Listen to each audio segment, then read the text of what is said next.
Oh, right, I'm here, everyone. This is either going to go really well or really badly. I don't normally start tutorial streams at this time of day. So, funny little story about last Thursday's alleged tutorial stream. I got everything set up and everything was all ready to go. Hello there, Bacon. Hello. No drunken teacher stream. No. And Kins, welcome back as well. So yeah, I had the stream all up, ready to go. Everything was ready. Everything was launched. I practiced what I was doing. Everything was good. And I was ready to start the stream off. But then I was like, have I got everything ready? And then I realized I was actually really hungry. And it just so tragically happened that I had completely run out of food in. Like, I'd been telling myself, I need to go to the shop. I need to go to the shop during the daytime. And I forgot to do it. So I was like, oh, it's no biggie. I'll just go to the shop. So I went to the shop, and by an absolute fluke coincidence, the shop was closed. It was closed due to technical difficulties, apparently. Why is Tesco closed due to technical difficulties? Well, that's what happened. So then I came back, and I was like, what am I going to do now? So I didn't have any food in. The nearest shop after that one is actually to go into town, and that's like about a mile, maybe a mile and a half. It would have taken me like about half an hour, at least half an hour there. It would have taken more than that. It would have probably been 45 minutes. I'm not quite as fast as I used to be. And I was like, oh my goodness me. So I decided to just cancel. Didn't you say they were closed because they were short-staffed?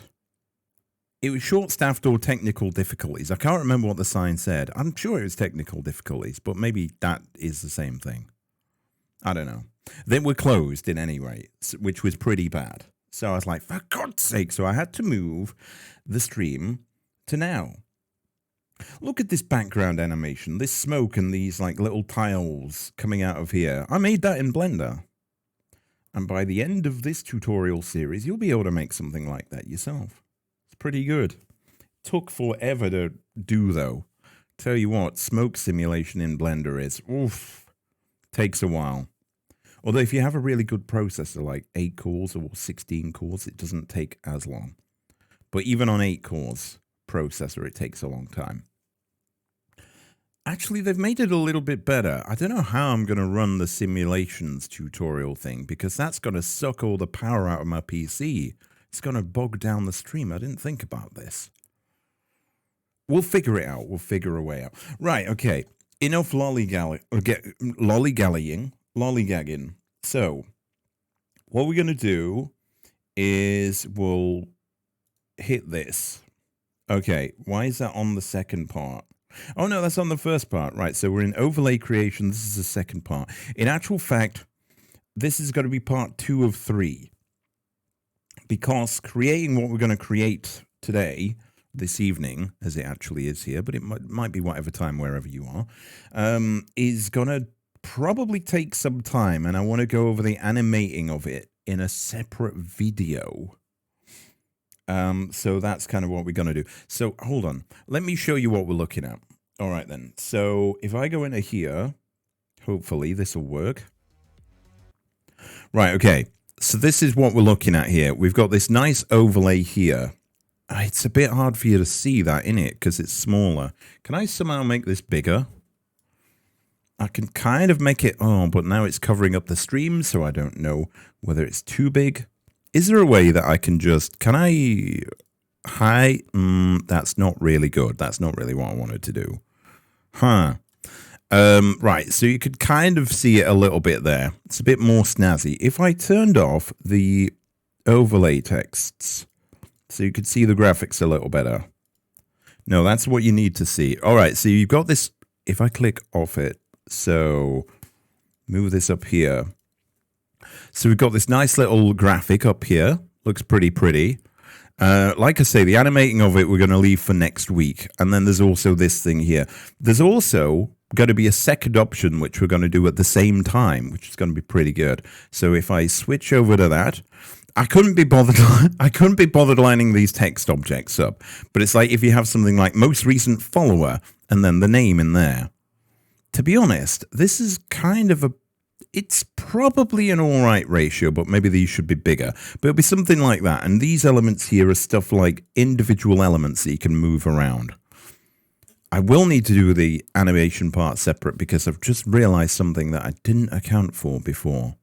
So, oh yeah, and we also have up here a little animated text logo. Let me make this bigger. Whoa, that's a bit too big.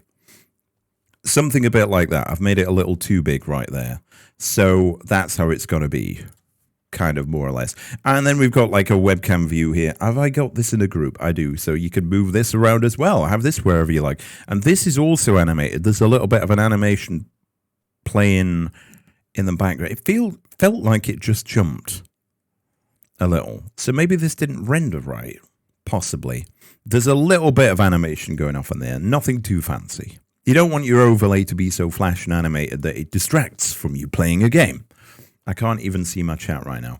So, right, let's come back to how it was. So that's kind of the thing that we're going for. The main things that we're going to be doing in this has got... Oh, yeah, I've just realized what I didn't get set up. Hold on. Oops, you can see my drives. If I go to in here, I forgot to get open the... key press. Right, okay, so when I press keys, yep, it's doing the thing now. That's all right. That is the right one, yeah? I think it is the right one. I've got two. No, it is this one. Yeah, it's cool. So that's there. So let's have a little look at this is the finished thing in Blender. Now, to speed things up, I'm actually going to keep this open, this Blender thing open. We can press the play button, but you can see some extra things here as well. Those things don't render, but they're the little things that make the little cutouts. If I was to hide these... Wait, no, it's not this. For instance, on the no, not the webcam wide, on the info bar object and turn the cutter thing off, and then... Where's the other cutter? It's here. There we go. And now you can sort of see what's happening. I'll zoom in a little bit. So there's like an object where those little shapes that I've just turned off, they cut out little pieces along the edge of this border of this object. And then this is the galaxy thing turning around. So my fans on my PC are going pretty wild right now. We're not losing any... we did drop some frames due to network. Not sure how that works. So... the main things that this tutorial is all about is we're going to go a bit into materials and how you make these materials. Because if I move this up here, don't worry, you don't have to be following along with this right now. If I bring this up here and change this over to the shader editor, which is for the materials, this is what you're going to be building today. This is a material setup for this. We did talk about nodes briefly one time before. Remember we had this thing here. I think we looked at it. Yeah, because we changed the color of something. So we've had a quick look at this. But this is significantly more complicated. But it's also going to be pretty easy to use. I've just noticed something that I'm not really very sure about. Hold on. I'm just going to do a thing. You don't have to be following along. Those are pretty. They are pretty, I will admit. Bit like you. Oh, right. So we do have these here. Oh, right. Okay. Sorry, I was distracted then. I was going to pay you a compliment. Well, I'm not going to bother now. The moment's passed. So is this actually the final one? I think it is. So yeah, these are just some basic sort of ish materials. But you can see that they're glowing as well. So we're going to put some cool effects on it. And there is also, you maybe couldn't see it as well when it was in the small view, but there is like a little bit of a lining on this webcam. This is like the little webcam view which we're going to get going. Did I animate this? Did I animate the texture on this? I may have done. I don't know if we'll do that. Anyway, the animating section is going to come next week. So, to summarize, the main aims of this session is going to be to make the shapes which we're going to have here and also sort out these material textures. This is just to give you practice at editing the layout of the shapes. Not the layout, the shape of the shapes. Doing some editing of the things. Ooh, I did a thing then. Okay, you don't need to know about that right now. and, you know, editing the shapes and doing these materials. Because there's one cool thing about the setup which we're going to use here. We've got multiple different objects here, but we've got this blue and purple setup. But there is...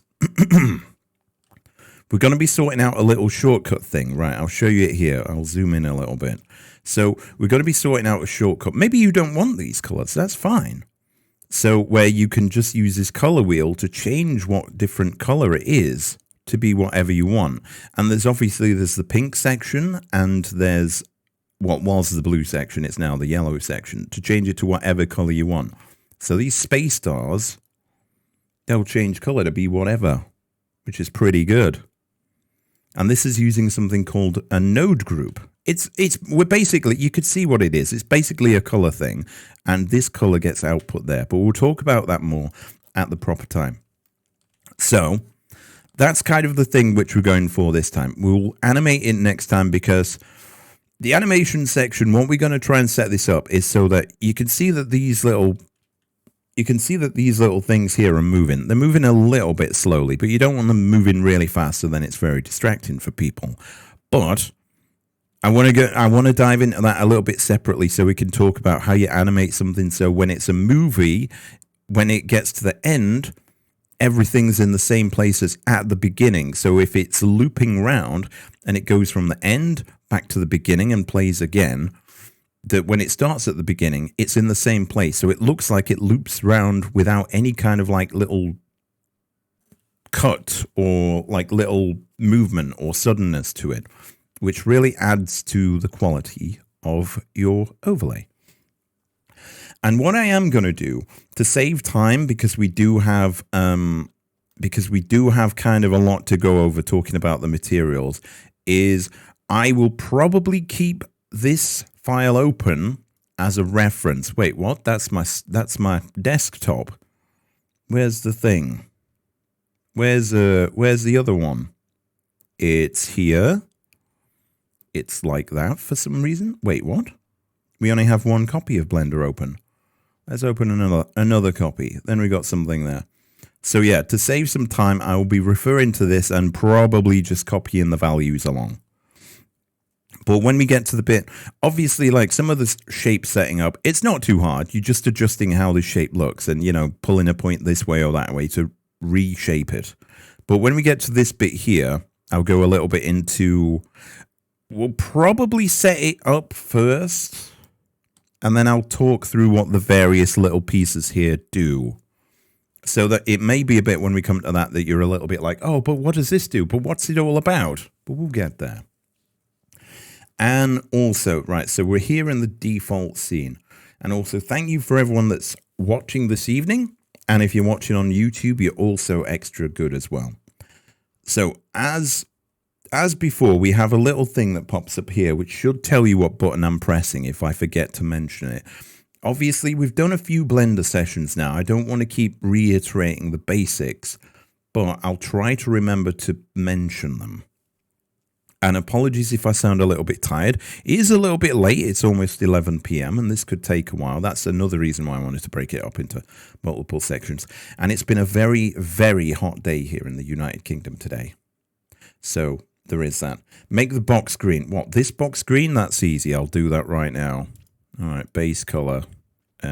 Where's my mouse? The hell happened there? All right, the box is green, but you can't tell until we go into the proper render mode. Now the box is green. Got to keep an eye on the frames missed due to lag. It says we've had 36 already out of 54,000. That's still a pretty good ratio. There we are. Are you happy now? We got a green box. Okay. So, if you are in Blender, we're using Blender 3.4.1, remember? And you want to go File and New if you've not already done so. Don't save that. And we've got this here. So let's get into it. So, first things first, press A, highlight everything, then press the Delete button to get rid of it. Hopefully you remember how you look around. You hold down the middle mouse to look around like that, and you can drag the mouse around by holding down Shift, you know, to shift the position of the camera. Like that. And if you've got a cube right here, I'm going to click this button to turn on the little thingies here. That's that button right there. You can zoom in on that particular object and focus on it by pressing the numpad del button. Numpad dot, it's called here apparently. And then you can zoom around that. So that's like a quick refresher on how to move around. I am now off center. So I think if I press, it's Shift and C? Shift and S? No. Control C? No, that's to copy. Alt C? It's one of these. No, that's to save. I can't even remember how to move around. I'll just move back to here. It's not that important. It's not that important. But there is a keyboard shortcut that I can't remember what it is, but it'll center you back on the absolute middle. Okay, so here we go. We're going to press Shift and A to bring up the add menu. We're going to add a plane, which is right here. And then we want to go over to here where it's got scaling. You can scale it like we said before, but we're actually going to type the figure in. And I believe, let me just check the figure. It's going to be scale of 7. Is that the right scale? Apparently it is. Okay, so what we'll do first is to get everything looking good is I'm going to put in the camera first. The camera is over here. It's switched off, apparently. Let me turn it on. Click on it. This is my demo file. Don't worry about it. So we'll get it set up so we've got a camera view here first so that this is sorted out. So I'm going to copy all the values from here and tell you what to do. So now that we've got something to look at, press Shift A. Didn't do anything. Oh, I didn't click into the window. Shift and A. Yeah, you have to be hovering. Your mouse has to be inside of this 3D view to bring up the add menu. Oh, Rusty. Hello. How you doing? Nice to see you. Many technicals. Indeed, indeed. Right, we're going to add a camera from the Shift A menu. Go over to where it says camera right here and change it from perspective to orthographic. That's like a flat view. In fact, it's easy to explain. I tell you what, don't do this, but I'm going to redo what I've just done. It's easy to tell you what an orthographic camera is if we just go into this camera here in the default scene. So we've got this cube here. It looks like a cube. If I switch it to orthographic view, it's flat. Like the cube is flat right now. It's got rid of the depth. I don't know if that's a good explanation for it, but that's as good a one as I can do. Right, okay, so now I have to get out of here, get rid of everything, and then re-add a plane mesh that I just did, and scale it by 7 on the x-axis, and then Shift A and add a camera again, and you can press numpad 0 to look through your camera. Hope everyone's having a fun time. How are you today, Rusty? Right, I'm going to move this up to a precise location. So we're going to type in this box. It's 0. Okay, so nothing there.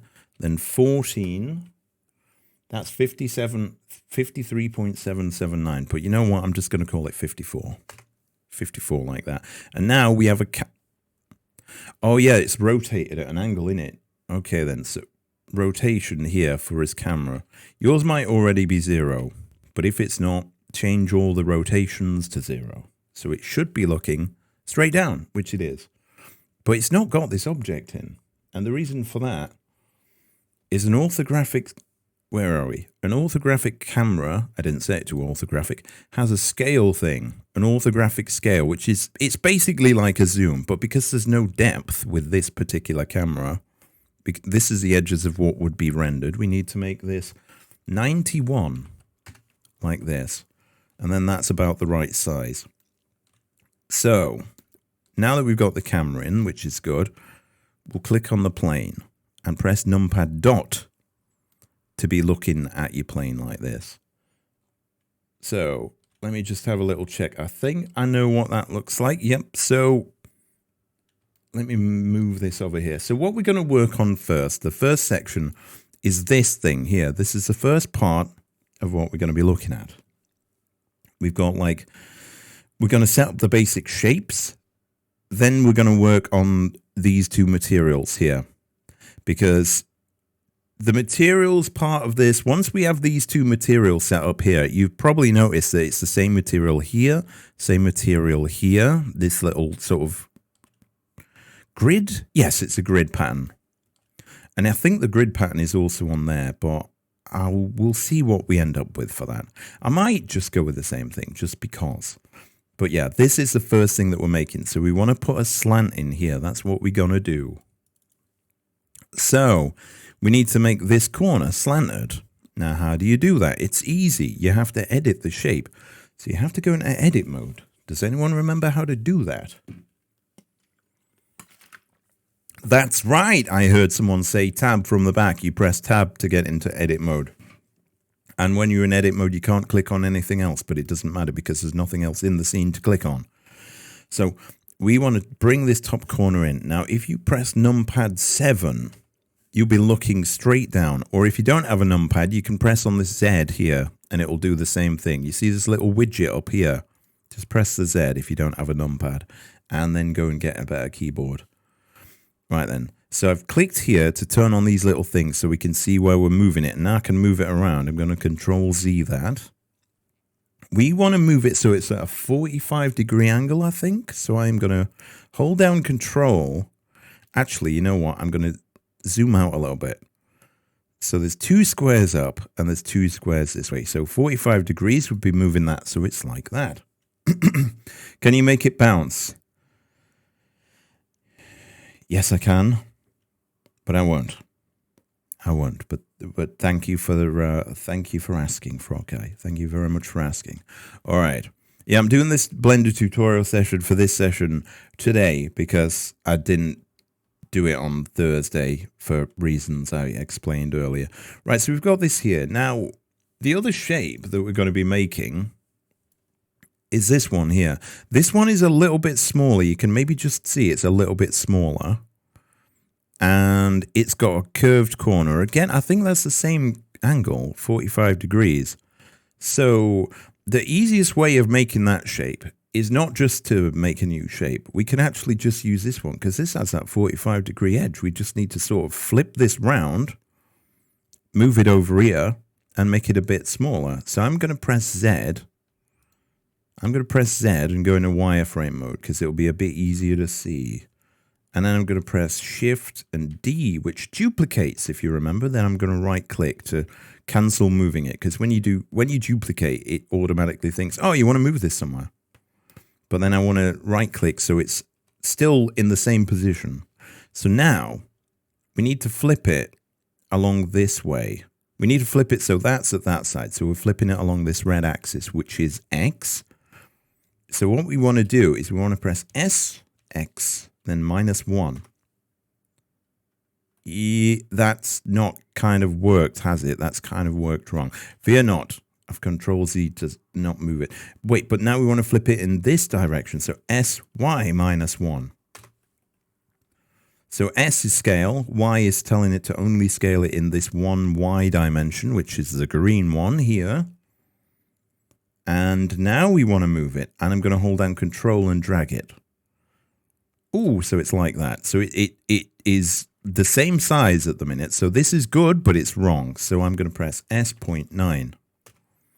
Now we got a little bit of a gap. Let's have another little look. How does this look compared to that? I don't think there's as much of a gap. That's too big, I reckon, compared to this. So let's zoom in a little bit. You can see as you zoom in, like some different grids start forming, like these squares. If you zoom in, we'll start to get other squares inside of them. And then if you zoom in even further, they start to have squares inside of them. And when you zoom in even further, they have squares inside of them. My mouth ain't working today. So I'm going to move this. So, well, move it so it's like in the same position. And then just move it, what, 1, 2, 2. Yeah, that feels right. That feels right. Oh, yeah, that feels right. Woo! Can I drag this over here? It looks about the same, I reckon. I reckon that's good. Okay. We don't have to end up with exactly the same thing, but this isn't about getting you this. I mean, you can make this interface and this graphical layout and use it. It's perfectly fine, but that's not what we're about. So now that we have 2 shapes, I'm going to press Z and go into rendered view. And this looks comparatively boring compared to this setup here. So we're going to fix that.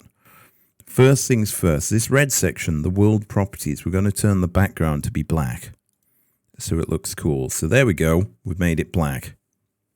It's very hard to see the shapes though now because there's no lights in this scene. So nothing's lighting these up.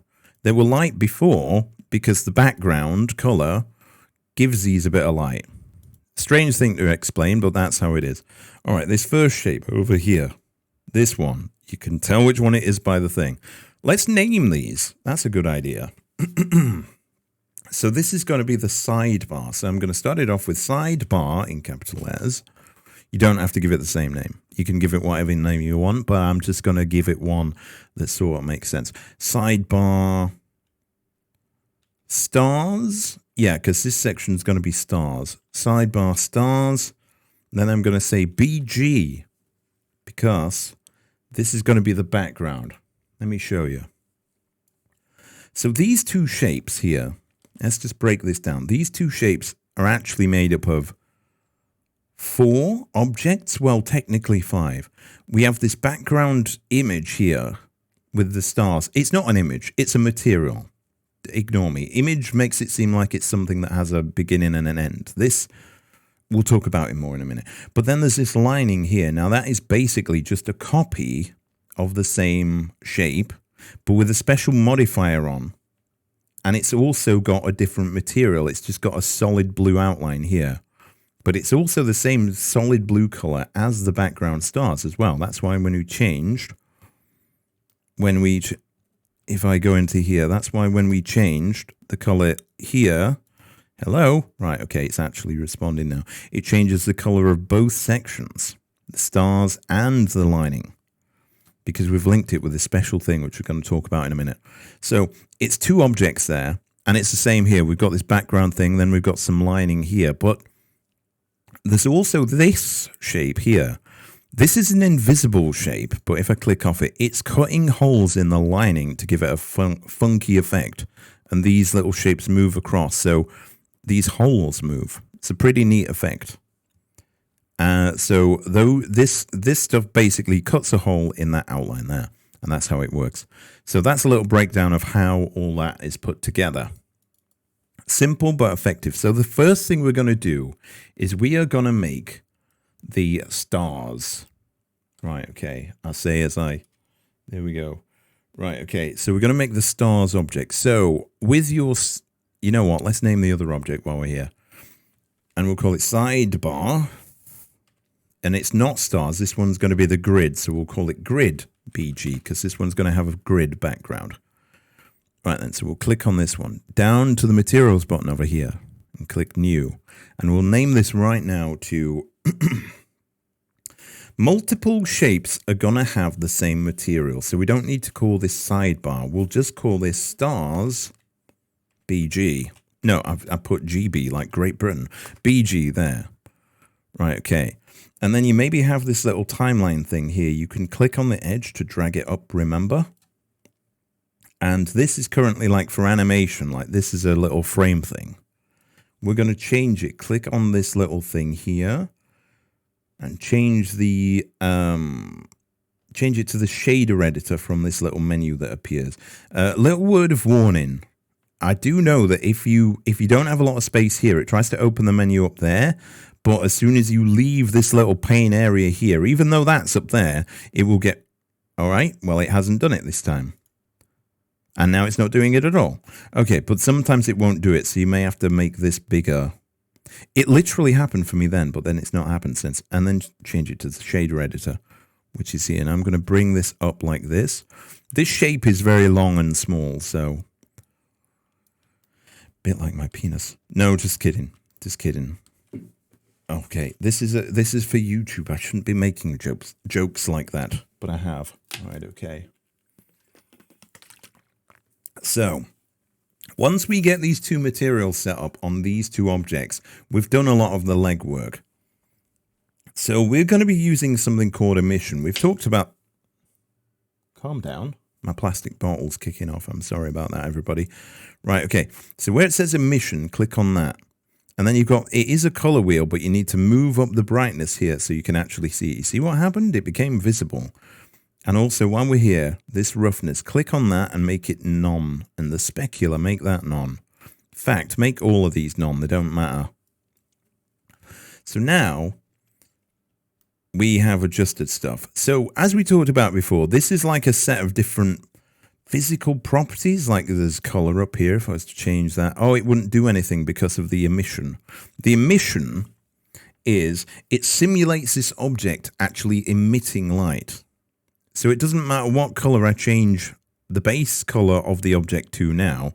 If I turn the emission strength off, all right, we won't see the base color anyway because we don't have a light in the scene. You know what? I'm going to take a little side moment. You don't have to follow me with what I'm doing right now, but I'm going to press Shift A and add in a light, a point light. I'm going to move it over here. In fact, can I move it upwards so it's above the thing? Because I'd like to demonstrate this to you so you understand it. Right, okay, we can see that light's increased the stuff there. Right, so I want to show you this. This is something important to note.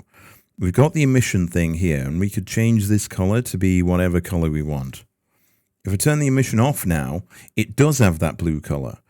That blue color was there before, but because we didn't have a light in the scene and this wasn't emitting light, and if it had emitted light, it would have been white, we couldn't see it. Hopefully that made sense. Hopefully that made sense. I'm actually going to pull this down to the bottom and make the base color black, but then I'm going to make the emission strength to be 1 again. So, here's where you need to start following along. Should I? Right, okay, let me just show you what we're up against here. I have to teach you what all of this stuff means, because this is in the... wait, where's the thing? Because this material here is all of this. So I'm just wondering if it would be better to do a small amount of these. Yeah, it probably would. We'll take a small section of this and do that, and then we'll talk about what that is. Otherwise, we could put lots of stuff in and you won't understand it. Right, okay. But is this... Can I not move in? Oh, I can. Right, okay. That's good. I can see what I'm doing. So, we'll work backwards. So press... Well, as you may have guessed, these are little things that you can move around. And they're connected, right? This is the material output. If we took this off this, our shape would have nothing on it. This BDSF thing here, you click and hold and drag it to the surface to make this material, all the properties of this material be on the surface of the object. There's other options, but we won't talk about them now. But the material output is what comes out, basically. They are important, but we won't talk about them now. So let's get into it. Right, so we're going to work backwards. Shift and A. Go to color, brightness and contrast here. And place that down there. And then connect the color up to where it says emission, right here. So, oh yeah, we may as well change the settings for the contrast while we're here. 5.8 is what we want to use. I could have gone through and explained this from left to right of all the things, but that would take a little bit too long. So I'm trying to keep it snappy. So we've got, right, so Shift A to add again, and we're going to add this time. No, it is. It's a color, mix RGB. And then connect this little yellow dot up to here, like this. And we may as well just, where it says factor, just type in 0.542, like that. None of this will seem to be doing anything at the moment. Don't worry about it. Right, okay. Let's zoom in a little bit on the object so we can see it a bit better. So that's the object we're editing, to remember. So where it says mix, click on there and it's underneath the mouse. There is a hue option here. Click on that. H-U-E to do that. And then, it's already ticked, so make sure clamp factor's ticked. And then we're going to add in something called a converter color ramp here. Now, we are going to edit this, but I'm just for now going to connect that up to where it says A. And then behind that, press Shift A again and add a texture. Is it Voronoi? No, it's a noise texture, which is right here. And then connect the, connect the yellow one up to the A. Did I explain that? Well, I have done now. Connect the color up to where it says FAC there. So we're connecting these things together so you can see it's changed up there to be something else. So this is a noise texture, and we've connected that up to this thing, which we'll talk about in a second. And then we've got a hue section here. Just for now, to make it look about the part, I'm actually going to like click on where it says B and make it, it's not changed, and make it blue. We're going to adjust that in a minute, but I don't want to like go through saying, put this in, put this in, put this in. So then you're putting loads of stuff in that you don't know. So let's just take a little moment to explain what's going on here. Because now this noise texture's color is going into this, and nothing's really changing here with it. So, you know, the noise check, well, actually it is, because if I took this color thing here and connected that up to the A, we'd have psychedelic colors. We'd have like numerous different kinds of colors, but we don't want that for a star field. We want it to be just monochromatic. So actually we don't want that. So you can, yeah, if I didn't explain that, I'll explain that now. So to disconnect, you just click and drag off and then let go, and it disappears like that. So we're going to connect the color back up. So it's as it was before. Okay. So this is a noise texture which makes just random noise. Hopefully you know what random noise is. Just look at it. That's what it is. So now it's time to put in the variables for the noise texture to be what we want. So this is apparently 36.2, the top variable there. And then the next one down is 2, which mine already is. Roughness is apparently 0.450. And that's like that. So that doesn't look like the star field, does it? Let's be honest, it doesn't. Let's zoom in a little bit on it and make this a little bit bigger so we can see what we're doing. All right, because this is very important. You'll notice that when we connected this color up to here, we had colors with actual colors and different patches of noise. But once we've got it connected up to here, it's just this two colors, isn't it? And the reason for that is this is a converter, so it converts whatever colors coming in here. So it's based on brightness. So however bright the material is, or each pixel of this material, it's not made of pixels, but we'll pretend it is because it's easy to understand pixels than whatever it's made out of. I don't even know. But this is like complete darkness at this end, and this is complete brightness at this end. You can click on these little thingies here. Oh, wait. You can click on the little boxes and drag them. Do you see what's happening to the texture there? It's changing. It's changing and going crazy. Now, that sort of looks a little bit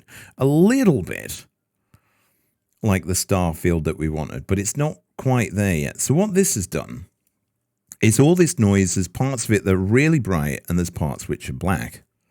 So what this is saying is anything that is below whatever brightness this is going to be this color. And I could change this to be, don't know why there's a thing there. I could change it to be green, like that. I don't want to. We could have green stars, but I don't want to do that. So I'm going to make that black again. And where's the other thing? Right, okay, so then this whiteness here, we want to drag this. So it's about here. So that's starting to look a bit like stars, but it's not quite perfect. But hopefully you understand what this color ramp is doing. Hopefully that makes sense. I also want to, you see where it's white here? Click on this little white. I'm going to call these pegs. I'm going to call these things here pegs because it's just easier to call them pegs. Change it from being pure white to being, I don't know, a bluish color like this. I think that's probably right. But we do have a bit of a problem. If we zoom out and look, you can probably see that these stars that we've got here don't look anything like these stars here. It's not the same. If we zoomed right in, you could see that they're sort of patches, which is sort of what we've got there, but it's not too good. And for another thing, that looks nice, whereas this has a little element of looking kind of stretched and a bit weird. So we need to do some stuff. Where's the other? It's gone behind. It's gone there. Let me just check something. Oh, there's nothing down there. Let me put that back over there so I can see it and you guys can't. So this hue thing is, if we zoom in on this, this will be easier to explain by this. So we have this color, this blobby kind of star field pattern that's coming in here. So if we click on this color thingy here and then change this, we're basically changing the color of the stars. Oh, we've got some pink ones there. It's all over the place. It's pretty nifty. But like I said before, we want to have it so that there's two separate sets of colors. One for the stars, the color of the stars, and one for the edges of this material here, and for all the other things. Let's just refresh. So we've got us two colors. We've got us light blue and we've got us purple. So when I click on this little thing here, I can change the color of all of the blue objects all at once, all parts of all the blue objects all at once. And this is with something called a node group. So you can see here, we've got this color wheel and it just goes blip. So we're inside, right now in this view, we're inside of this. We've kind of like, when we press tab, we edit what's in here. This is a node group. So all of these little windows here, these are called nodes. All of this thing is a node, this is a node. They're referred to by Blender enthusiasts as being, each one of these is a node. You might think of it as a window, but it's actually a node. So this, being a node group, is going to be a collection of all of these things. So if I tab into it again, we've got a kind of a nice pinkish color. Why have I got a like smeggy throat right now? What's that all about? I don't know. So the next thing to do is set that up. Hopefully you understand that explanation. So to set up a node group, we're going to shift an A and add input RBG. And this is the thing inside of the node group. And then if I remember right, I hope I remember right, if you click on this color wheel thing here and press Control and G, that's to group. You've made a little node group. And you can check that you've done it right by pressing Tab. There is a little thing though. It's called node group here, which is not very exciting. So if you press Tab to go back inside of it, where is that? Is it in group? No. Is it in options? Is it in node properties? I swear there was something here. You should have this menu here. If for some reason you don't have this menu here, press N on your keyboard to make this menu appear. I swear it was in a different section. Annotations? No? Maybe I'm just stupid. It could be the case. Right, so label. I believe that is the label that appears on it. So we'll call this color 1. Big, bright capital letters to give it a name. And then if we tab out of it, it's still called node group. Oh, wait, this has changed. All right, okay. So what about if I call it color 1? Color 1. Now it's changed to color 1. The label when you're not in the node group changes it to that. And properties, I'm also going to call this color 1.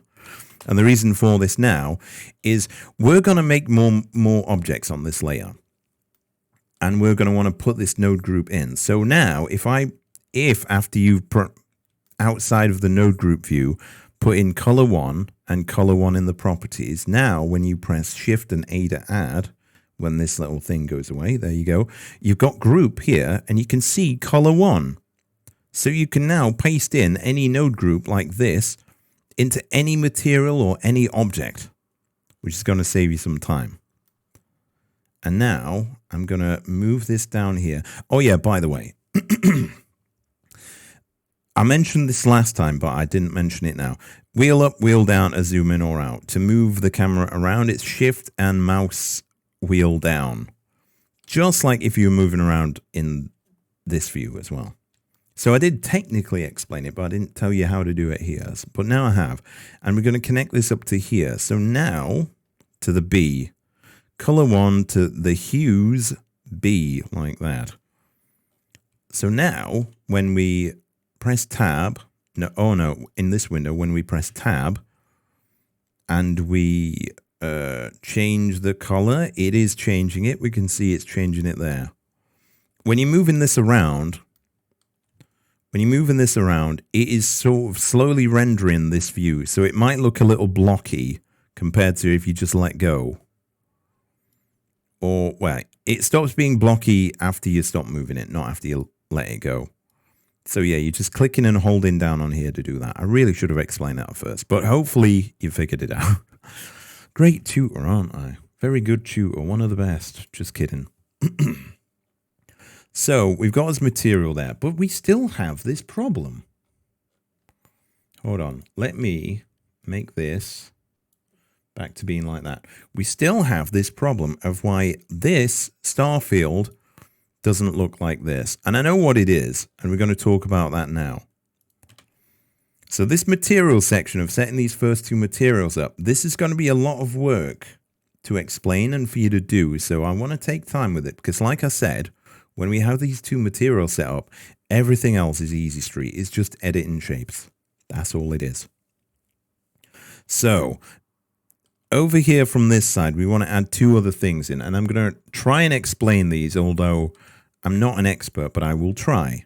And I'm going to press Shift and A in the shader editor. I should use the correct term. In the shader editor window here.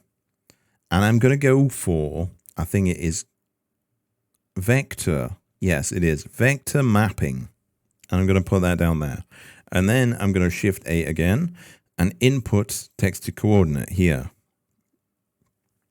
There is a little piece here where it says generated. Click and drag that over to this top vector here, like that. And then click over here on the other side of the object of the mapping thing. You can click and drag that vector to that vector. And what happened? I don't think anything happened.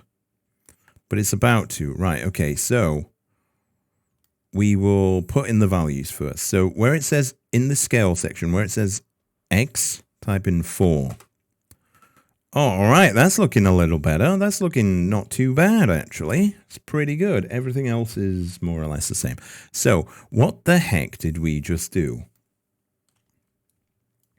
So this noise texture, it's a pattern, right? If I turn up the distortion for a second, whoa, that goes totally crazy, but I don't want that. Hold up, make the distortion 0. The scale, we could put the scale up. Obviously, this is a pattern that's on this object. Can I make this bigger so then we see it better? It's a pattern, basically, that we can adjust. I've forgotten the values. Oh, right, they're right there. So this is a pattern. But how does Blender know how to draw this pattern? And whatever other options we have here, how does it know how to draw it on the shape? Well, the thing is, by default, any shape, it has generated coordinates on it. It generates an idea, sort of like, it's a bit like a map of some islands. And this pattern is the islands. It's like a UV map. If you know what a UV map, it's fine. But if you don't know what a UV map, it's just telling it, this is how you draw all this. So it's generated by default. So technically we didn't need that, but I wanted to put it in. There are things to do with like normal, and we looked at this one before. There's one called the camera, which if I change it to that, how it draws this pattern is now going to be based around where the camera is. So if I move this camera around, you'll see that something weird's happening with that object. Hold up. Is there a way to, can I make this? No, I wanted to drag it and make it bigger like that. The texture looks scuffed, but it isn't moving. It isn't moving relative to the screen when the object is moving. So it seems like you're always seeing the same parts of the pattern, unless the shape turns round, so those parts of the pattern are hidden. Hopefully that makes sense. We did that last time, but I'm not going to do that this time. We're going to use generated. So it's going to be that. I think generated works something like, okay, this point here is 0, 0. Oh, let's use this one because otherwise it gets difficult. This point is 0, 0. This point is 1.1. And everything in between that, that's how you draw this object. I'm oversimplifying a lot because I don't know what the fuck I'm talking about. But that's kind of how it works. I do sort of know what I'm talking about. That's not quite true. But it is very difficult to explain. So if you've been messing around with this like I just have, your vector wants to be 36.2, the scale that is. And that's 2, that's 0.450. So that's all set up like that. So the star field doesn't look quite right. Let me just have a little look. So this here, drag this up a little bit so some of the stars disappear. And then this, drag this up here. You could drag it down like that and have just clouds if you wanted to. But we're trying to get the effect of stars. So everything above a certain level of brightness is going to be this one solid color. But at the very edges, can I zoom in? That's fine. I'm zooming in quite a long way. So we've got a little patch here, but at the very edges, the color's going to fall off a little bit. I can hear some hold-fast pipery, and I know what it is. It is from this movie in the background. All right, turn off the gameplay noise, because for a second I thought I was still in game there. And if I move these close together, you'll see that that blue outer edge, which was fading before, doesn't fade off as fast. So that probably gives you an idea of a little bit of extra experience on this color ramp. So I'm going to zoom out now. So we're looking just at the main object here. But it looks a lot, the star field looks a lot better. But wait, this doesn't look right. This doesn't look right. If we zoom out on our actual shape and look at the finished product, do you see the pattern here? This and this and this are the same as this and this and this. Well, they're not. There's a couple of differences, which we'll get to. So what if there was an easy way? Oh yeah, and there's like this color, I've called it Col first here, but we've called it color 1 in ours. There's this node group here, which is the exact same thing, but it's down there. What if there was a really easy way to accomplish this inside of here? Well, there is. So yeah, click on here, then I can do that. So if you aren't clicking on any object and you hold down click and you drag, you make a box. And if you let go, you've selected all of these things. You can also do it the normal Blender way of clicking on one, then holding shift and clicking on another, clicking on another, clicking on another. And then press shift and D to duplicate and move them down like that. And then click on this top box and move it so it's at the bottom. Just so it's nice and symmetrical, you know? And they're a bit far away, so move these back up here so that they're almost on top of their counterparts. Okay, and then this vector here, connect this up, because we want this to draw this other noise texture. So what the hell are we doing here?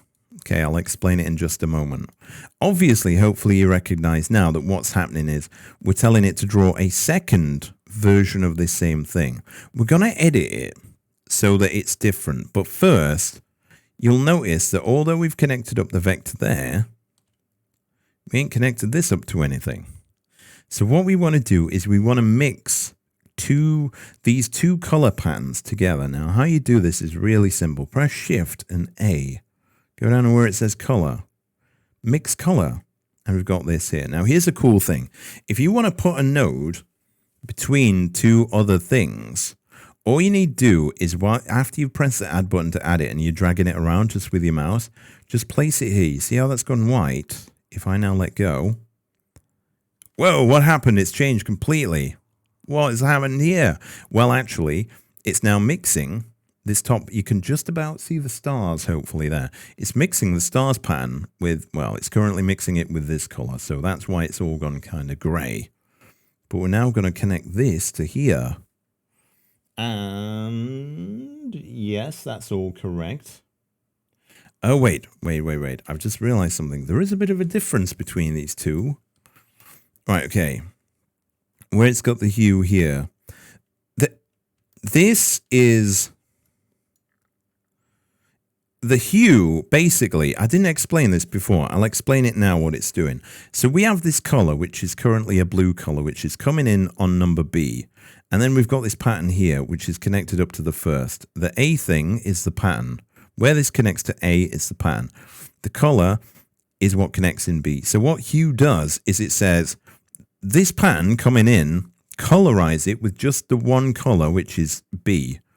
Well, in actual fact, if I was to use a pattern, you know, like a different kind of star field, it would use the star field even with whatever colors it had. It would get really crazy, but I don't want that. So we don't need that.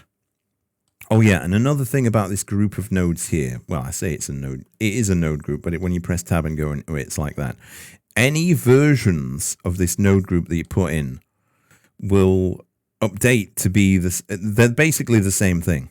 Like this color wheel is exactly the same as what we'd see in here. I'm going to press tab to go into it, and we've done that, which is pretty cool. This is where it gets complicated, but don't worry, we've nearly finished this now. All we want to do is adjust this because, let me move it back over. This star, oh, there we go. This star pattern is actually two different textures. Well, not textures, patterns. And we're now going to make the second pattern, because what we've got here is we've got the stars, and then we've got like these galactic clouds type thing going off. So we're going to make that. And it's pretty easy to do. But what we'll do is we'll set it up and then we'll talk about it. Right then, so we'll start with the noise texture here. Let me just zoom in a sec. There we are. I can see the figures now. Right, so this noise texture, we're going to adjust these figures. So where it says scale, put in 1.9. For some reason, it froze up there. Where it says detail, change this to 15. Roughness, well, make it 0.5. That's what it's showing here. Right, and then we want to adjust this. We want to take this blackness. Oh, you see the clouds coming in right there. You see them coming in. There is a bit of a thing, though. These clouds here have a bit of a sharp edge. So it almost looks like we're looking at stars with actual like clouds that you'd see like from planet Earth in front of them. You know, like earthly clouds, not like galactic clouds. So we want this edge to fade off slower. So what we need to do, this is probably a perfect place to talk about this actually, is talk about what's going off here. You've probably guessed that where we've got this here, if there's no other one of these pegs here, then everything on this side, because this is the last peg on the right side, anything to the right of this last peg will be the same color as that. And anything to the left of this peg here will be the same color as that. But in between, it fades between the two. Now it fades in a linear fashion. So it fades basically, hopefully linear makes sense to you, but it basically, it moves between the color black and this color at a very steady pace throughout all of this, which sort of makes sense. But there's another thing you can do. You can change where it says linear, and we're going to change it to B-spline. What the hell's happening here? Right, okay, when we've... Right, it's finally updated. So you might be able to see the edges of these clouds are pretty soft now. The only problem is that it's fading off beyond the end of this thing. We've changed the rules. So what we want to do is we want to click on this black peg, even though it's not really black anymore, because the fade goes beyond it, and click the plus button. It's put it in between the two. Right, okay. Click on this. Oh, this is big now. And then make it black. Make it fully black like that. Okay, but then move this so it's out and over there. That looks better, doesn't it? I hope you agree that this looks better. I'm going to move this here so we don't have really bright clouds. Did I say clouds then, or crowds? I don't know. I don't know. And that looks pretty good, I think. I'm going to move this so that the edge of the fade off is like this. So what's this B-spline do? I don't want to go too much into how it works, but basically it takes twice as long to fade off from there. Actually, no, that's a bad way of explaining it. It takes 2 steps for this color to fade into what is actually these colors. So that's why we have this. And now this, you can see this end is like this here, but then this is here. But we can actually make it so it's a little bit softer at the edges like that, which looks pretty good if you ask me. I think that looks pretty good. Yeah, I know, I'm pretty good at this. So there we are. We've sort of made us first texture. So that probably blew your brains out. It doesn't look quite the same for some reason. it looks almost the same. I'll tell you one reason why it doesn't look the same, and that's because we've got a cool effect on. Can I, right, okay. Can I click on here, turn off the bloom? Now that looks better. That looks almost exactly the same. This glowing edge here was sort of casting like a little bit of a bloom going off. Now these look much closer together, which is great. We don't have to end up with exactly the right result, but something like would be good, actually. So now it is time to make this. Now, if I remember, this was a bastard to make. This was a bastard to make. So we've introduced you to some of the stuff there now. Don't worry. This next material, like I said before, if I have a drink, this next material is going to be the most... We're already an hour in. God damn. This next material is going to be the most intensive thing. Basically, all this tutorial, this session is about, is teaching you about how materials work and getting you some practice at doing them, and also doing some basic object editing to get you some skills there. We are moving on after this. In fact, no, we'll finish this shape first. We'll finish this shape. In fact, no. We'll have not a halftime break. We'll have a small break now, just so I can show you something. All right, yeah. So we're currently making the sidebar element, which is here. I can't remember what I was going to show you now, but it's going to be pretty good. So that was a quick thing. I can't remember what I was going to show you. Never mind. But yeah, after this, everything else is just editing shapes, and we will have the basic setup. So once we've designed this one object here, everything else is just going to be a doozy, really. It's just going to be editing things to be the right shape, and then a little bit of masking at the end, a little bit of sorting out settings. And like I say, we're going to save the editing, the animating for next week, so that we can go in depth on that. So let's get started on this object. To be quite frank with you, I can't remember how I got this set up. I may have to beg your pardon. All right, I'll show you it first. I'll show you what we're looking at. Right, so this next node setup is there's not as many nodes in it. These things are nodes, remember. So it won't be too hard to do. We have something here which is another node group, and it's that other color. So I can change the color. I can click here and change the color of this if I want to, but I'm going to leave it as the purple, which we were using. And now I'm going to tab to get out of that.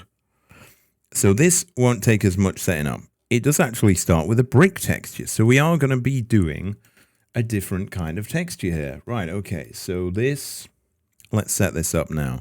So this sidebar grid BG object doesn't yet have anything. We're going to give it a material, and we're going to call this material grid BG. Yeah, we'll call it that, and that'll work. Right then, so bring that up there. This still fits in there. At the moment, we're going to make the base color completely black. Completely black. There seems to be a delay. I'm going to turn the specular off and the roughness off. You see, the specular it's sort of like a shininess about the object, but based on what light is hitting it. So that's the best I can give you. But I'll turn that off there. If you want to dive deep into these things, there's a lot of people that have made a lot of tutorials on Blender. I ain't the first. I won't be the last.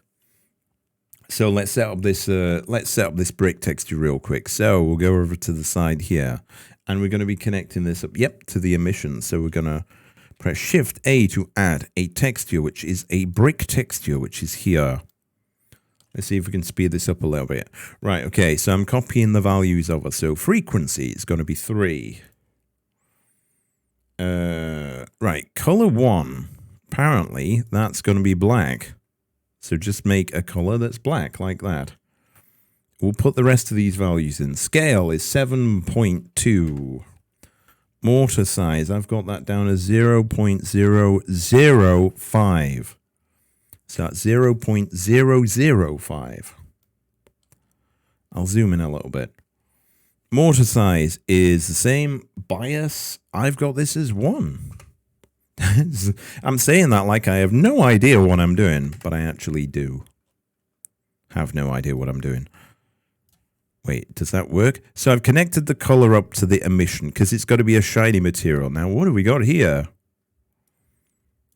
This doesn't look right. Is it right? Frequency is 3. Oh, yeah, offset. Offset here. Make that 0. That's the offset between one row of bricks and the next. If we zoom in, you can see it better. So it's like the offset between one row of bricks and another. Because it's like a brick pattern. Duh, that makes sense. For some reason, that looks different. Oh, this has a... Right, okay, so we'll get to that. Never mind. I don't know how to explain this next thing, but let's just do it. Okay, so Shift A to add a... This is a mix RGB, isn't it? So it's a color, mix color. Not mix. It used to be called mix RGB. Now they just call it color. Why do they keep changing things? The result of that goes in there? Okay. Okay.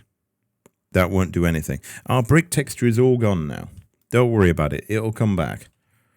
Right. And then change where it says mix to linear light, which is here. I'm not going to attempt to explain that one because I don't know what the fuck it is. There was a part of how this material is made that I couldn't figure out. I'll show you what it is. You see this grid pattern here? It's actually kind of blurry. Well, it's not blurry, but it's got it is when you zoom out, it looks blurry or something. The reason for that is I didn't want really strong lines of color because we're going to have text on top of this.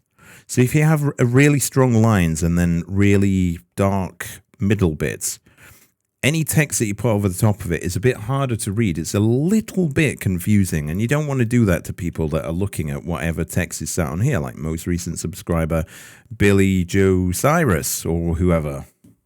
Could be, you never know. Maybe he's big on Twitch.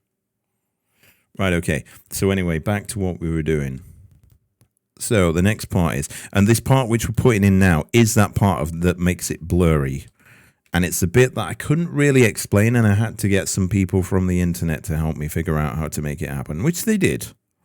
So we want a noise texture here, and we're going to put that in. And the color is going to go into B here. This is probably going to sound crazy, but we are going to change the scale. Hold up, let me zoom in a little bit. This noise texture is plugging into this linear light here, which goes into the brick texture, just to remind you. So the scale, we're going to make that nice round 1000. And the detail is 2, which is what it is there. The roughness stays as it is. The distortion, we're going to make that 50. And then, I'll zoom out again. We want to put in those two things that we put in before. We want to put in an input texture coordinate. Shift A to add that. You should remember that by now. Then Shift A again. Converter. No, vector mapping, which is right here. And then connect generator up to the vector, just like we did before. And let me just have a look at this here. Nothing's happening up here, which is fine. Don't worry if yours is doing the same thing, because that's fine. This first part, we're putting in the bit which blurs it before we put in the pan. So we've kind of done this ass backwards, but in for a penny, in for a pound. I'm not sure how that's relevant to what I was saying, but we're going to connect the vector here up to this blue slot here. But then, I'm a madman. How the hell does this work? We're going to connect the vector here up to A. I'm not going to, basically what this section here is doing is sort of blurring things. How it's, oh wait, no, it is actually blurring it. It's there. You can kind of see the blurriness has crept in. It is the wrong color though, because we haven't actually put the pattern in yet. And I'm just checking everything else is right. Okay. Oh, so these last two bits are going to be easy. Why are they... I've no idea why they are, but they are. Okay, so let's zoom out a little bit so that's easier to see. Right then, so we want to do the same thing. Shift A, add a RGB, one of these things. We're going to make the node group now. So to make this node group, we press Control and G. And this is going to be the second major color of all our objects. So we want to call it color 2. Wait, that's just renaming that thing there. Right, and this is going to be purple, so we'll make it purple. Yeah, so here, press N if that's not showing. Label, color 2. And then properties, call this color 2, like that. Then we've got a second color. It's a bit far away from everything there. So, there's two other, we've set color 1 of this brick texture to be black. This is going to control the rest of it. So, we could just connect this up to the mortar because it's the mortar which is going to have the color. But apparently I didn't do that. Apparently what I did, if we add in a color, mix color here, and then before we do anything else, click on this, move it down like that, and then press Shift D to duplicate and move one up here. And that's it. You've got everything in. So... oh, wait. This isn't color. I'm doing it wrong. Ignore me. Hue, saturation, and value. Put that in and duplicate it. It's been a long day. And then I'm going to move these in here. So that top one goes into where it says color 2 here. That's what the top one goes into. And the color from this goes into both of them. Oh, you see? Now what's happening? The thing's in the way. There we go. You'll notice that there's... Is it recalculating it? Has it done it? All right. We'll take a little look at whatever it's doing in a minute. God damn. Right, so let's get these values in for these. It's pretty simple. I'll put this up here. So in the top one, you want 0.51 value. Change this to 0.25. There we are. Now you can see the texture there. Why does that look darker? Why does that look darker on the thing? Factor is that? Oh, wait. Yeah, that's why, because it's 0.025. There we are. That's better, I think. And then on this next one, it's 0.05, which is what it is. 1, and then value is 0.6. So basically, we've got one brick color here. Excuse me. We've got one brick color here, and then we've got this mortar color. And this mortar color is basically, the value is basically in this thing, it's basically brightness. So this is the color coming in, and value 0.025 is going to make it like about, what? Quick math, about 5%? Just over 5% of the true color. But then this one here is making it about 60% of the true color. Like that. And just like that, you've got your two materials. Doesn't quite look the same. But if you've made it this far and you've not wanted to end your life, you're doing good. And we've got these two materials in. And that is the hardest thing you're going to do today. Everything else from here on out is just basically putting this texture on some object, putting this texture on some object, and doing some other stuff. But we ain't finished with this yet. We ain't finished with this object yet. So, like I showed before, let me move this back across here. We have, in the finished thing, we have these lining things. So the only things we have to do that are left on this is to put in this lining, won't take very long, and put in this lining here. The thing to note is, the lining of this object and the lining of this object are not the same as the textures on here. These are like a solid color which is emitting light. So this is going to have to be another material, and this is going to have to be another material. So everything in all of the scene, which we're going to be doing today, everything in the whole scene is got, well, no, there's the text. That's going to have a different thing. I may save the text for next stream. We'll see how we get on. The text is sort of not that important, but we'll just build off this anyway, one way or the other. So in actual fact, I lied when I said there was only 2 materials. There's a third one and there's this one, but these ones will take no time at all to do. But how do we get that lining? Well, it's easy actually. What you want to do is, now that we've finished with the materials, click on this first object here, your stars, sidebar stars BG, and make a duplicate of it. Press Shift D to make a duplicate, then right click so you don't actually place a duplicate anywhere and it's exactly in the same place. And that is very important to do. And then where it says sidebar stars BG, change the bit at the end from BG to lining, because it's basically going to be the, you know what, call it edge. Call it edge. It's less typing. Well, it's not, because I typed lining and then I typed edge, but that's the theory. So what we want to do on this object, first off, is we want to change the material. So this is a copy of the thing with the stars BG.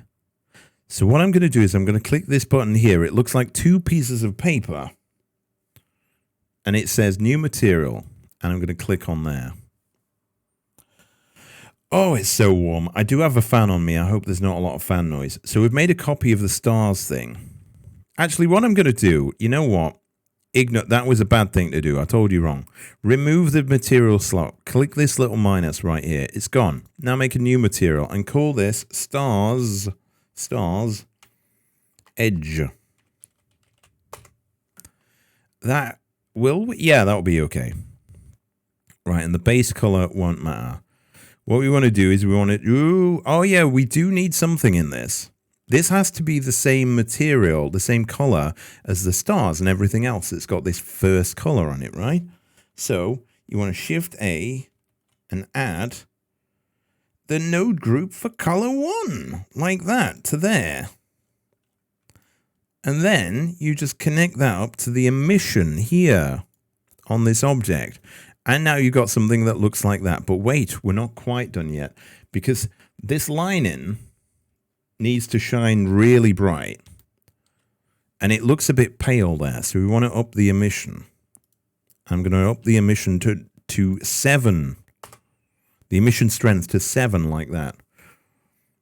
It actually seems to look a little bit weird. Hold on. All right then, so there's the, let me move this up here. So we've got this principled BDSF node here.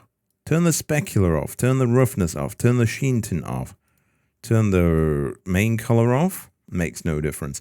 I think, did we choose a, oh, we did. We chose a pale color, right? There we go. If you set it to be, there we are, because it was near to the center. When we made the emission strength higher, it means that the color shines with much more power.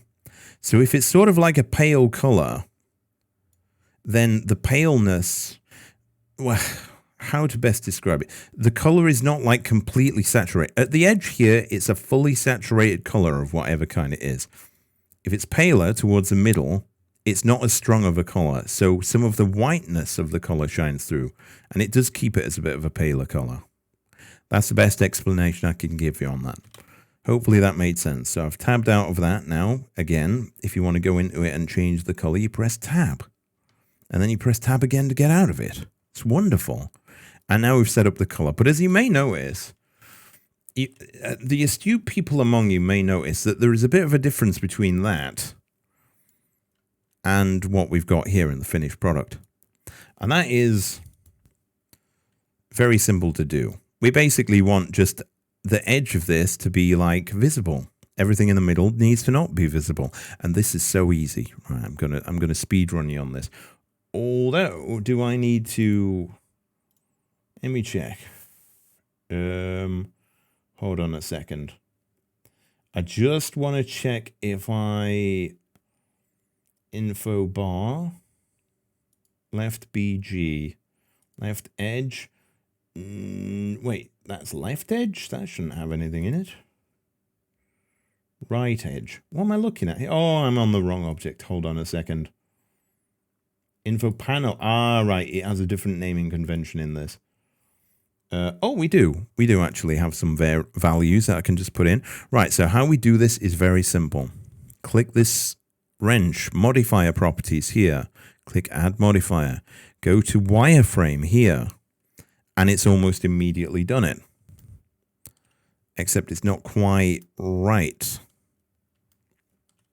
So it's got this thing. It's worth investigating this at the minute. Wait, let me just try something. I'm going to press Control A, scale. Oh, that works. Okay. So yeah, press Control A on your object after you've done that. Control A and click scale. What that means is, before, remember how we scaled this up? Yeah, it's changed to that now. Remember how we initially scaled this plane up at the beginning and typed in, I think it was 7 here? So it was still a square object, but it was stretched, right? And until we just applied the scale that we'd set on it, basically what happened was it was still thinking of it as stretched. So it was previously thinking that this thin thing here was the same as this line here in terms of the original object, which it was. But now that we've applied it, we have the same length. We have the same length of lining everywhere. And right, go back to the wrench. Right then, so the thickness, I am on good authority that we should type in numpad.16 here. Now, can I zoom in on this object and show you what's happening? So it's basically making a little bit of a border around the edges of this object. That's the easiest way to describe it. It's not the best, but that's basically what it's doing. So hopefully that makes some kind of sense. If not, feel free to spin around the thing and have a little look. In fact, what we'll do is, because we're about an hour and 26 minutes in, we will do the same on this object. We'll make them holes on the object, on the pink lining, as you can see there, the little cutouts, which are pretty funky. And then at that point, it would be a good time to go for a break, because although we've only got this out of all of this, all that we're really going to need to be doing in the second half is making these shapes and the layout of them. You can probably see that this is probably a wireframe. I'm not even sure what it is. And these little numbers underneath the webcam views. I will save that for the animating one, this little text logo, because that's using a material of its own, and I don't want to overload you with too much material stuff. And if we get all these few things in, we'll be doing a good thing. And I'll also show you, if you wanted to put them in your scene, how to do it as well. Yeah, that wouldn't take too long. Okay, so what we'll do is we'll put on this pink lining here and then sort out the things and talk about the modifier which makes that work. And then it will be break time. Yeah, that makes sense. This one might end up... Well, it shouldn't do, because all we've got to do now is do the shapes. Anyway, I'm repeating myself. So, let's move that over there. I tend to do that a lot. Now, this is exactly the same thing, so I'm going to speed through this a little bit faster. Click on your little grid shape here. Shift and D to duplicate, then right-click to keep it in the same place. And then go down to Material Properties, Grid BG, it says there. Remove that. And make a new material and call this one Grid Lining. And this one needs to use that other node group. So this is, make sure it says Grid Lining at the top there. It should do anyway automatically, but just make sure, otherwise you'll see a different shape change. But you'll know what you've done, hopefully, if that happens. Shift and A to add a node group, and we're looking for color 2. And we're going to plug that into the emission. And this is going to have the same emission strength of 7. And again, I've used a color that's... Oh, no, it is actually... It's all right. Oh, no, because we've got this light in the scene, don't we? All right, I have this point light in the scene. I'm going to get rid of it. That's better. That looks a lot better now. Wait, what's happened here? Zoom out? Oh, no, I'm not clicking on anything. Now zoom in. So we've put the color into the emission thing there, change the emission to 7, turn down the specular, turn down the roughness. They probably won't do anything anyway. Go to the wrench over here, click add modifier, wireframe, and then, oh yeah, this has the same problem. Can I zoom in so it's easier to see the corners so I can demonstrate this? So yeah, this corner here is much thicker than the other one. So basically, yeah, press Control A, apply the scale. Now they're the same length. It's hard to tell because they're very big, very small even. But if we do that, now from the side, it looks a bit weird. But from the top, from our camera, it's going to look fine. In fact, if you wanted to test how this looked, if you wanted to do a little render right now, you could press F12 and it would render. And that's looking pretty good, except it doesn't have the holes in, which we're going to put in now. How are we going to... Right, okay. So the best way of doing this, can I find the... I don't think that's correct. Okay, I'll figure this next bit out. This will be easy. We'll just ad-lib this bit. Look, what's life without a little risk? Press... Right, make sure you're not in edit mode. You're in object mode. And Shift and A to add a cube. And this cube... Press numpad dot, so you zoomed in on it. Press S 1.5, so it's bigger like that. And then we want it to be a thin slice. So we want them on this red axis, make it smaller, this x-axis. So let's make it like SX, that's to scale it only in the X, remember, 0.25. I think that's pretty good. I'm going to press numpad 7 to look straight down, and I'm going to press Z and go to wireframe mode. Right, okay, so this looks okay. Are these going to be... Oh, they have a different... Oh, they're different to that. I wonder why I did that. Right, okay, these want to be at a slant. I'll explain why in a second. But press tab on this, edit mode. Right, so click this option here, this third button here, which is for select mode, face select. Click on that. And now move around and then click on this bottom corner here of this. Click on that, just that one face like that. And then hold down Control and move this, wait, that doesn't feel right, to there. That feels right. That does feel right because that looks to be the same angle as that, which is good. So I think I used a... Yes, I did. Okay. So we're going to make copies of this object. And that's something we did before. You may remember doing it. But first, I want to introduce you to something else, which is a really cool feature of Blender. Even though we're using it just for small little details here, it's pretty good. I'm going to go into rendered view mode. Now, at the minute, our object is completely black. There's no light in the scene, and this is an emitting object because it doesn't have a material on it. But that's okay. Go up to here, the object properties box, and I think if you scroll down in the viewport display section here, you have a little box that says display as. Now this, normally you don't want to touch this, but we want to have this object so we just see the outline of the corners. We just see the wireframe of it. So if you go to where it says display and you click wire, now you can understand what I'm rabbiting on about. We've turned it from a shape into just a wireframe thing. And that's pretty cool.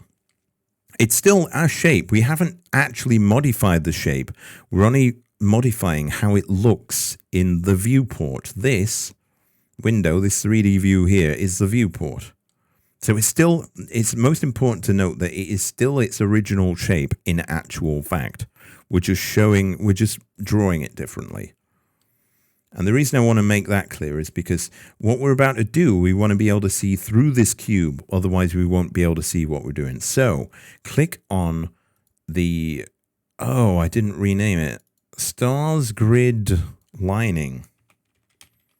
No, edge. Why am I going back to lining? Edge, like that. Okay, click on that, and then go to this spanner here. Going to introduce you to a cool new thing. We've already got a wireframe modifier on it, but we're going to add another modifier, and this one's called Boolean. So we're going to add that. And then it brings up this, right, this wireframe thing here. There's a little arrow downwards next to it. Click on that so it's gone, because we don't want to adjust that now. It's fine. Boolean here. We want to get this to be this object here, this cube that we put in. But actually, I want to give this a name. So I'm going to call it sidebar. No, not banar. Sidebar. Yeah, this will work for this. Cutter. Sidebar cutter, I'm going to call it. And then go back to your stars grid edge object here. And the object, where in this Boolean section here, where it says object, sidebar cutter. Whoa, did you see that? Do you see what happened there? We've got a cut. We've got a slice cut out of this lining. If I click here to go back to the sidebar cutter object and then move this cube around, you see that line's moving with it. Oh, it's gone wrong there. Okay, so we need to adjust one of the options. Occasionally, it will freak out when doing this effect. And I think what we need to click on is fast to make it do a better job. Oh no, I'm actually moving the lining now. Whoops. Click on the sidebar cutter and move it along again. Make sure it doesn't freak out at any point. Seems fine. It's not freaking out and going crazy. That's good. That's what we want. So this is almost done now, but what we actually want to do, let's bring this back over here, is basically you can now see how this is working, right? The space inside of the cube with the option that we've selected, any part of this lining object here, which is inside of this cube object, will be deleted. It'll be taken away. And this is pretty cool. You can use this Boolean thing to get all manners of crazy effects. We're using it for something pretty subtle here, to be honest. I could, you know what? Let me open up a third copy of Blender. Might be best to, because this is a really cool thing in your own time. Okay, so we've got this here. I've got a fresh copy of Blender. I'm now working in 3 copies of Blender, people. Have I lost my marbles? I may have. Might be easier to demonstrate this in a new file anyway. Mesh. Let's add in another cube. So we've now got 2 cubes, and let's move this with GX. You don't need to do this, by the way. GX and move this. Oh no, GX. Move that there. And then make this smaller like this. And then just like we did before, go to the viewport display and display as wire object like this. So go do the same thing. Oh no, I'm doing it on the wrong object. Click on the object that you're cutting away from. Boolean cube here. And now we've made like a bit more of a complex shape, which is pretty cool. And we can rotate this cube, and this hole which we're cutting into this object will turn as well. We've now made it look really freaky. I can GZ, move it up here, and then we have a different angle. And as I rotate this cube, it rotates the part that it's cutting out, which is pretty cool. You could use this with a much more complex shape. You could use it with a mesh UV sphere. That's let's just call it a sphere, and let's move it somewhere out of the box. Viewport display to wire. And then this object, I think it's still going to have the modifier on. Change it to a sphere. We can even completely, where's the sphere? It's here. We can turn that off completely, and now we can see the result. Pretty cool. And you can use this effect. This probably looks, pretty nice to you if you're new to the effect. But we can also use this effect in animation. So the sphere is here. I'm going to insert a keyframe of where it's starts at this point, and then I'm gonna turn on the slider so I can move it. I'm gonna, oh wait, we need to change the keyframe first, and then I'm gonna go to frame 250 at the end of the animation, and move it over here, and move it over there, and move it over there, and then insert another location. This is going to be the most shoddy example ever. But now I'm going to hide the object again by clicking on the eye. And now, as animation, you can see that this shape inside of the box is changing and moving. So that could give you some ideas for some cool stuff that you want to do. Oh yeah, and if it does freak out and at some point just for a split second it looks crazy, just go to your object that's got this Boolean modifier on and switch it between fast and exact. Usually it's right, but sometimes something goes wrong. And that's that. Sorry, I got sidetracked there. I think that's a pretty neat effect. You might not agree, but as you can see, we've got copies of this making cuts out along here. We've got probably too many in its finished file, but it's cool. So what we want to do as the last thing in this first part is add a modifier, which is an array. Remember we added arrays before. Right, okay. So it's added a copy of this next to it by a factor of 1, which I think that's probably fine. Count. Let's add more in. Let's click here to add more of this sidebar cutter. Just like that. Now it's looking just as it was. And what we can also do is the same thing. We can turn this object off. And now you can kind of see, is that, why does that look different? I'm confused. Sidebar cutter, select it like that. Oh, rats. I've just realized. Oh, that might be a problem. Huh. I think I've realized what it is. Right, okay. Right, it's because on our main thing, the top and the bottom are very close to the top and bottom of this thing, whereas here they're not. Now, that might not seem important, but what it is because this is angled at the same angle as this, but this is bigger. So when we make a copy of it, if I numpad 7, that copy starts from the very edge here and goes that way. But because this bit and this bit come out further at the top and the bottom, it looks wider. So I'm going to have to adjust these. Right then. So if you've done the same thing, it's okay. Don't worry about it. Press Tab with your sidebar cutter selected. Right. Oh, brilliant. It's already on the bottom part of the shape. Right then. So we want to move this 1 that way and then 1 upwards and then 1. I'm holding down control now, by the way. Right. Okay. And then 1 that way and then 1 upwards and then 1 that way and then 1 upwards. I think I fucked that up. Okay. I'll tell you what I'm going to do. I'm going to press Control Z until it stops moving. Okay. Right. Now I'm going to press G and then I'm going to hold down Control. 1 that way, 1 up, 1 that way, 1 up, 1 that way, 1 up, 1 that way, 1 up. And that'll do. And then I'm going to do the same at the top end. So we need to click on this top face. Oh, it worked. I didn't expect that would work. I thought it would go wrong somehow. And then press G to go into move mode. Hold down Control and then go 1 that way, 1 that way, 1 that way, 1 that way, 1 that way, 1 that way. Whoa. 1 that way, 1 that way. I know that's right. My eyes don't lie unless they do. And now we have more of the things. I've just realized we didn't put that funky cutout corner there. We didn't put that funky cutout corner in, which we have there. And I'm very upset about that. But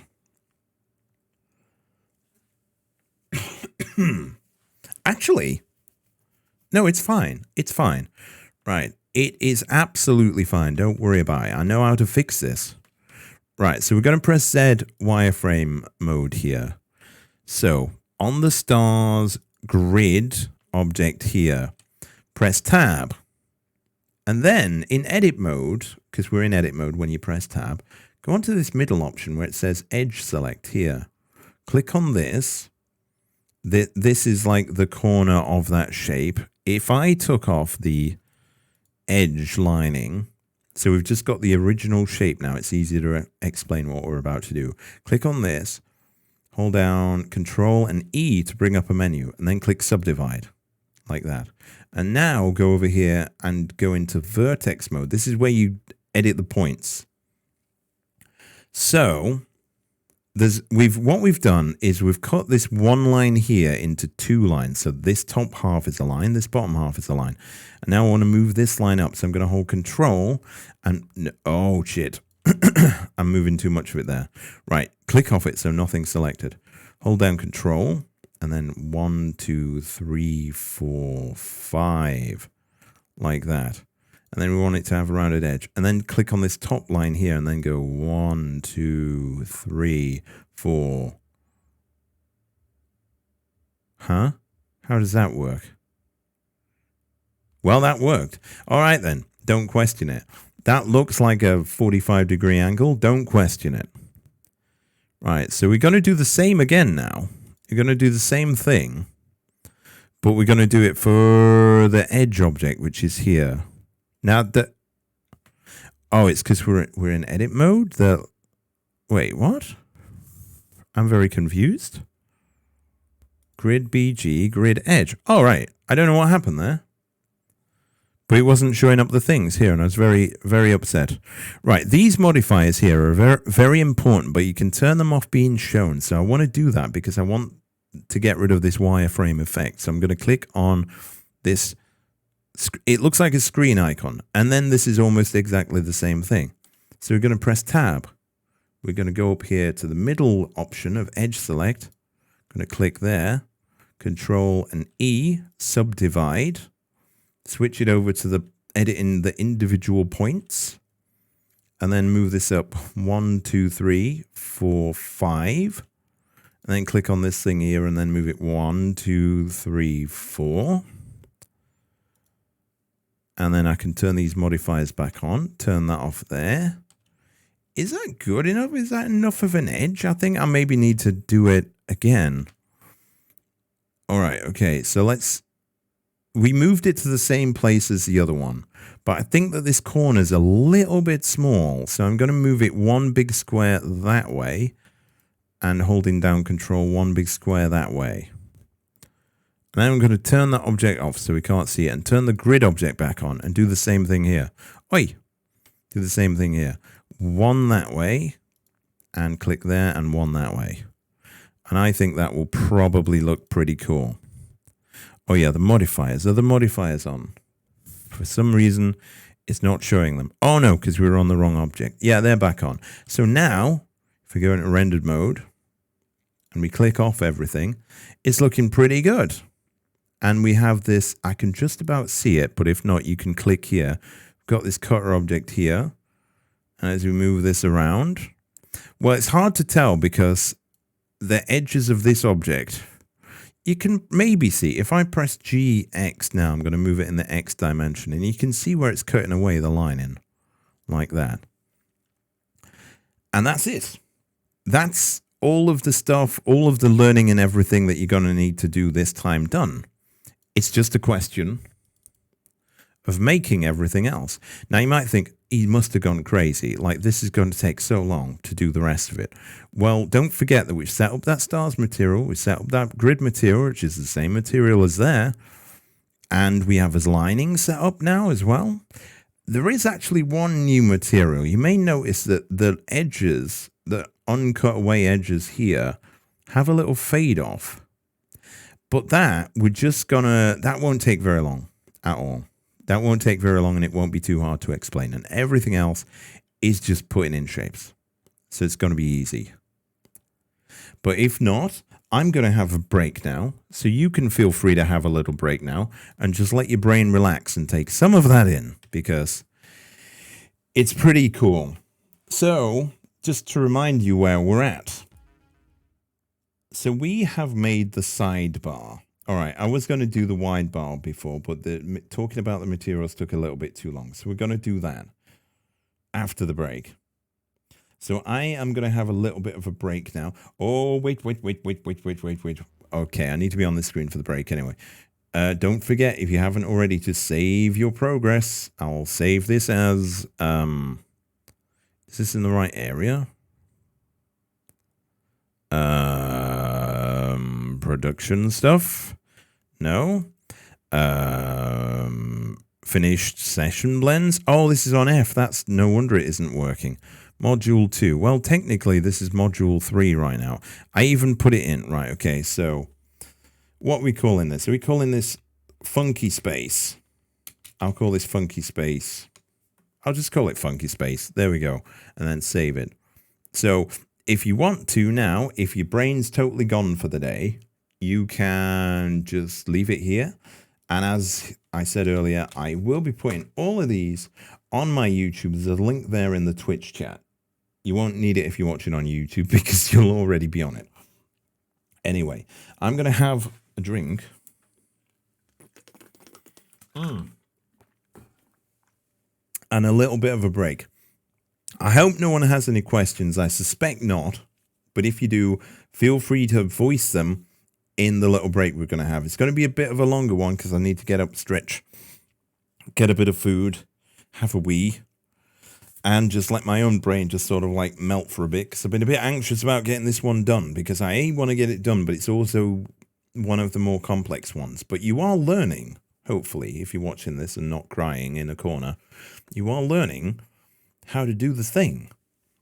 And you can use this knowledge that we're doing right here in this session and all of what we've done in the previous ones with all of this knowledge. You're going to be able to go away and make yourself a cool little overlay of whatever kind. You don't have to make one like this. You could make one with something else. All it is teaching you a bit about materials and how they work and a bit about modifiers and how to edit shapes. And that's, in essence, that's all we're really doing here. But you may be starting to... If you are feeling a bit overwhelmed with everything so far, please feel free to have a little break. I'm going to continue recording this, and it will go on the YouTube, and you can watch the rest there if you want to. But I will keep recording it in this one session, just because I'm lazy, and then I can upload the whole session.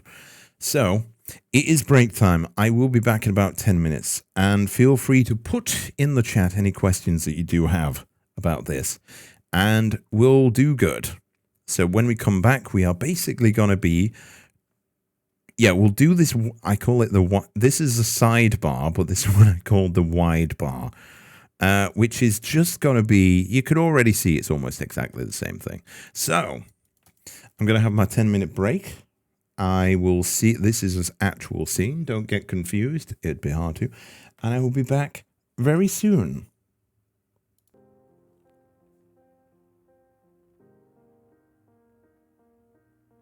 I thought my memory usage was going to go up a lot then, but it didn't. Anyway, muting the microphone, I'll be back soon, and see you soon.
Right. Okay, I'm back a little bit early. Hold up. Where's the break thing? Let's turn that off. There we go. That's nice. Oh, no, I have to restart the music. Whoops. Guac. I'll have some guac if there's any left. Wait, that was about 4 minutes ago. Oh, the guac's probably all gone by now. Damn. But I would have had the guac. It's too late now.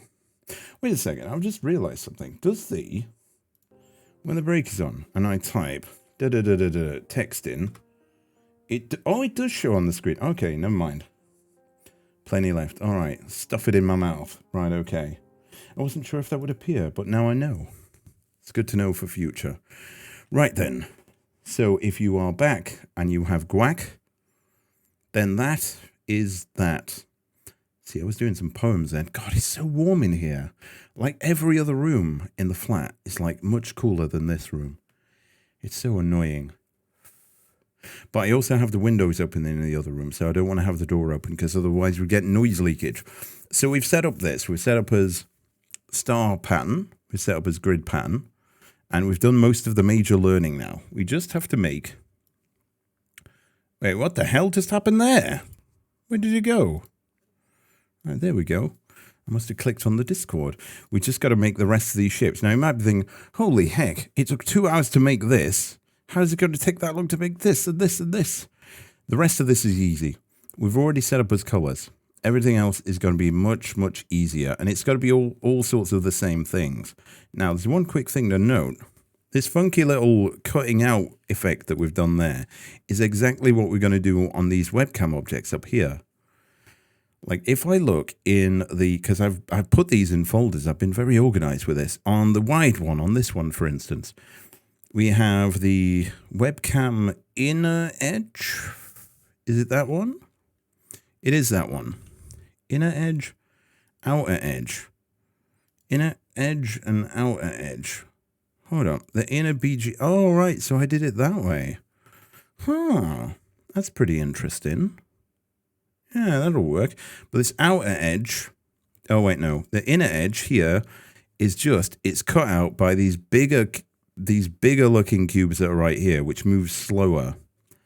And they do move like that. So they're moving along and anything that's in between them will show. So there's a little bit of an extra line in that occurs there. It's looped around or something. I'm not sure what it's done there. But that's how that's going to work. Yeah, we may as well set that up, even if we're going to do all the animating for it next time. So the main thing to do now is to get this in. So we've got this shape here. These are going to be they're going to be exactly the same thing. So where's a good place to start? We'll start with this shape here, and you can already see it's the same star field with a line, with a lining of the edge as well. This is sort of like, you could maybe put like a little logo or your text logo. The Bitcoin Baron inside of here if you wanted to.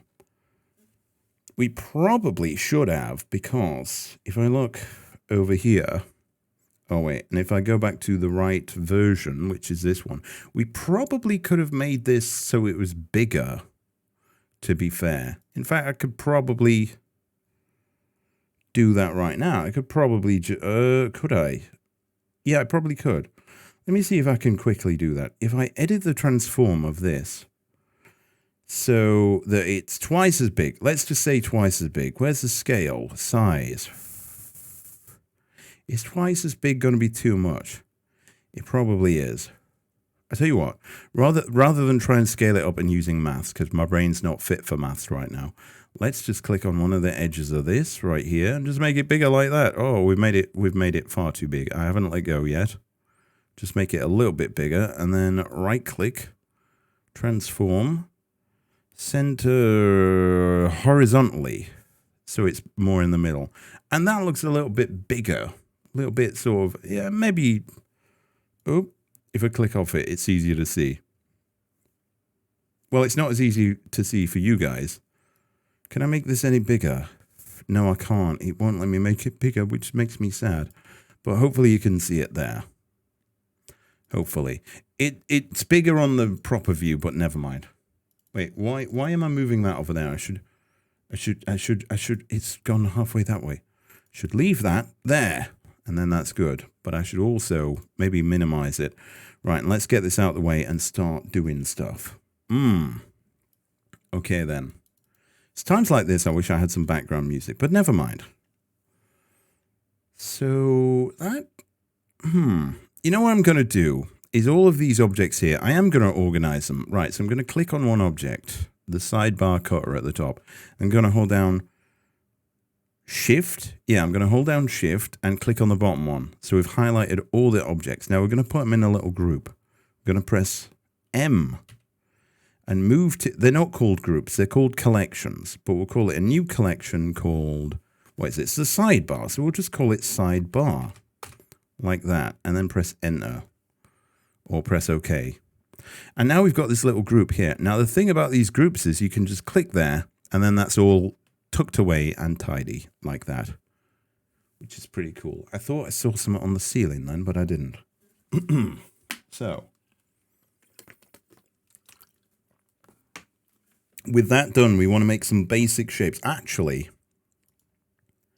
it doesn't especially matter too much, but I'm going to click on all these objects because off center, this is the middle line here. I'm going to press G, X, and just move them so they're a bit more centered, or the visual object is a bit more centered like that. These things go off far to one side, but that's okay because they're invisible. Or are they? Hold on. Are they not?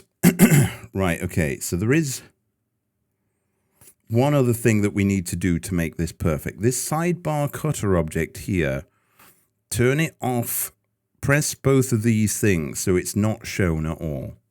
And now, including this photo icon here, because that means it's not shown in the render either. So now, we still have the effect of it, but it's only cutting out those bits there. Because before it was showing the object as well as using it to cut out from here. Hopefully that makes sense. If it doesn't, I'm very sorry, but I can't help you. Hold on a second. Oh no, there is some space under there. I thought this was right near the bottom for some reason. Right, let's get straight into it then. So we're going to add Shift, make sure you're not in edit mode. Tidy that away, make sure you're not in edit mode, and then press Shift and A to add a plane. We're going to move this down. I'm going to hold Control and move this down somewhere about here. Wait, would that be... Hold on. Let's first off go into the textures thing. Give it a texture. Oh, no, I've done it wrong.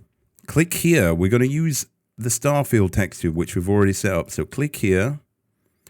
Stars BG. It's there. For some reason, the fans on my computer have decided to kick off. Let's see where it is. If I zoom out, oh, it's a bit near the bottom. I might bring it a bit closer up here. So it's not as near the bottom. Why is it always zoomed in like that? F12 again. Why is it always zoomed in like that? Is this using some crazy... No? I don't know. Right, so how big did I have this object, if I can even tell? Oh, I applied the scale on it so it doesn't have a size. Oh, boy. Let me just eyeball it then. So let's go with, right, so we're going to click on this object. We're going to click here where it's orange. And this is the transform option, scale. Click, I'm clicking on it. Okay.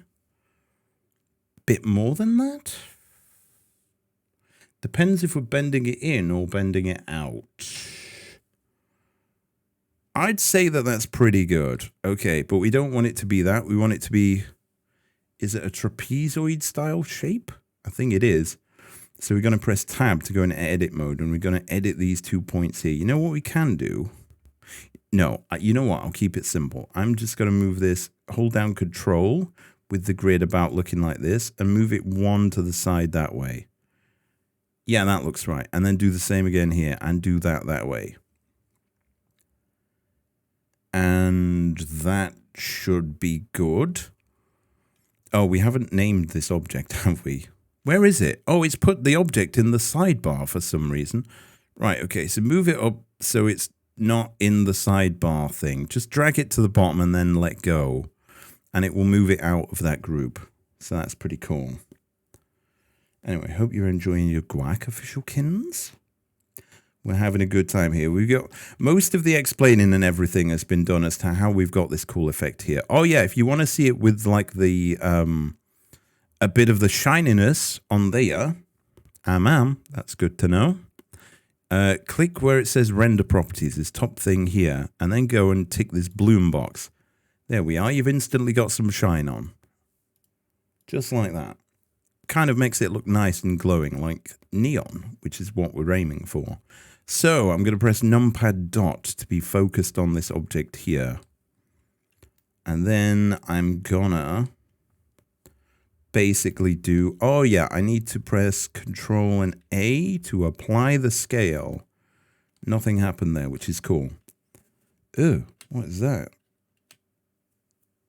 It looks like there's a crumb on my keyboard. Well, it's gone now. Okay, we're going to... I didn't explain what I did there. I pressed Shift and D to duplicate, and then I instantly pressed right-click without explaining it. We need to name these things. So this is going to be the wide bar. So we'll call this object wide bar background.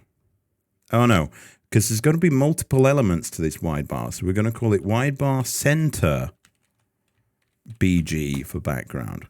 And then this other object is going to be called wide bar center lining. Why am I using lining? Use edge. It's less typing. Edge. Lining, edge, it's the same thing. Take your pick. And on this thing, we're going to do the same thing. The edge, we're going to go down to the materials. And we don't have to create a new one. We've already got it. Stars edge. Okay. This is as it was before, if you remember. We're now going to go on the modifiers. In fact, can I see if the wide bar IB center edge, do we have the, oh yeah, we do. I've got the values. Cool. So we're going to add a wireframe modifier like this. Thickness. Don't forget, if scale it up first, actually. Thickness here. Type in 0.16. Now, if your sides here and here are really much wider than they are here, like these ones will be really wide, press Control A and select scale. And that will make sure it's a normal scale, and then these will hopefully look normal, like they are here. So now if I remember rightly, this next bit was done, yeah, it's done like that. Okay, so the next part was a bit that I remember, it caused me some consternation how to do it.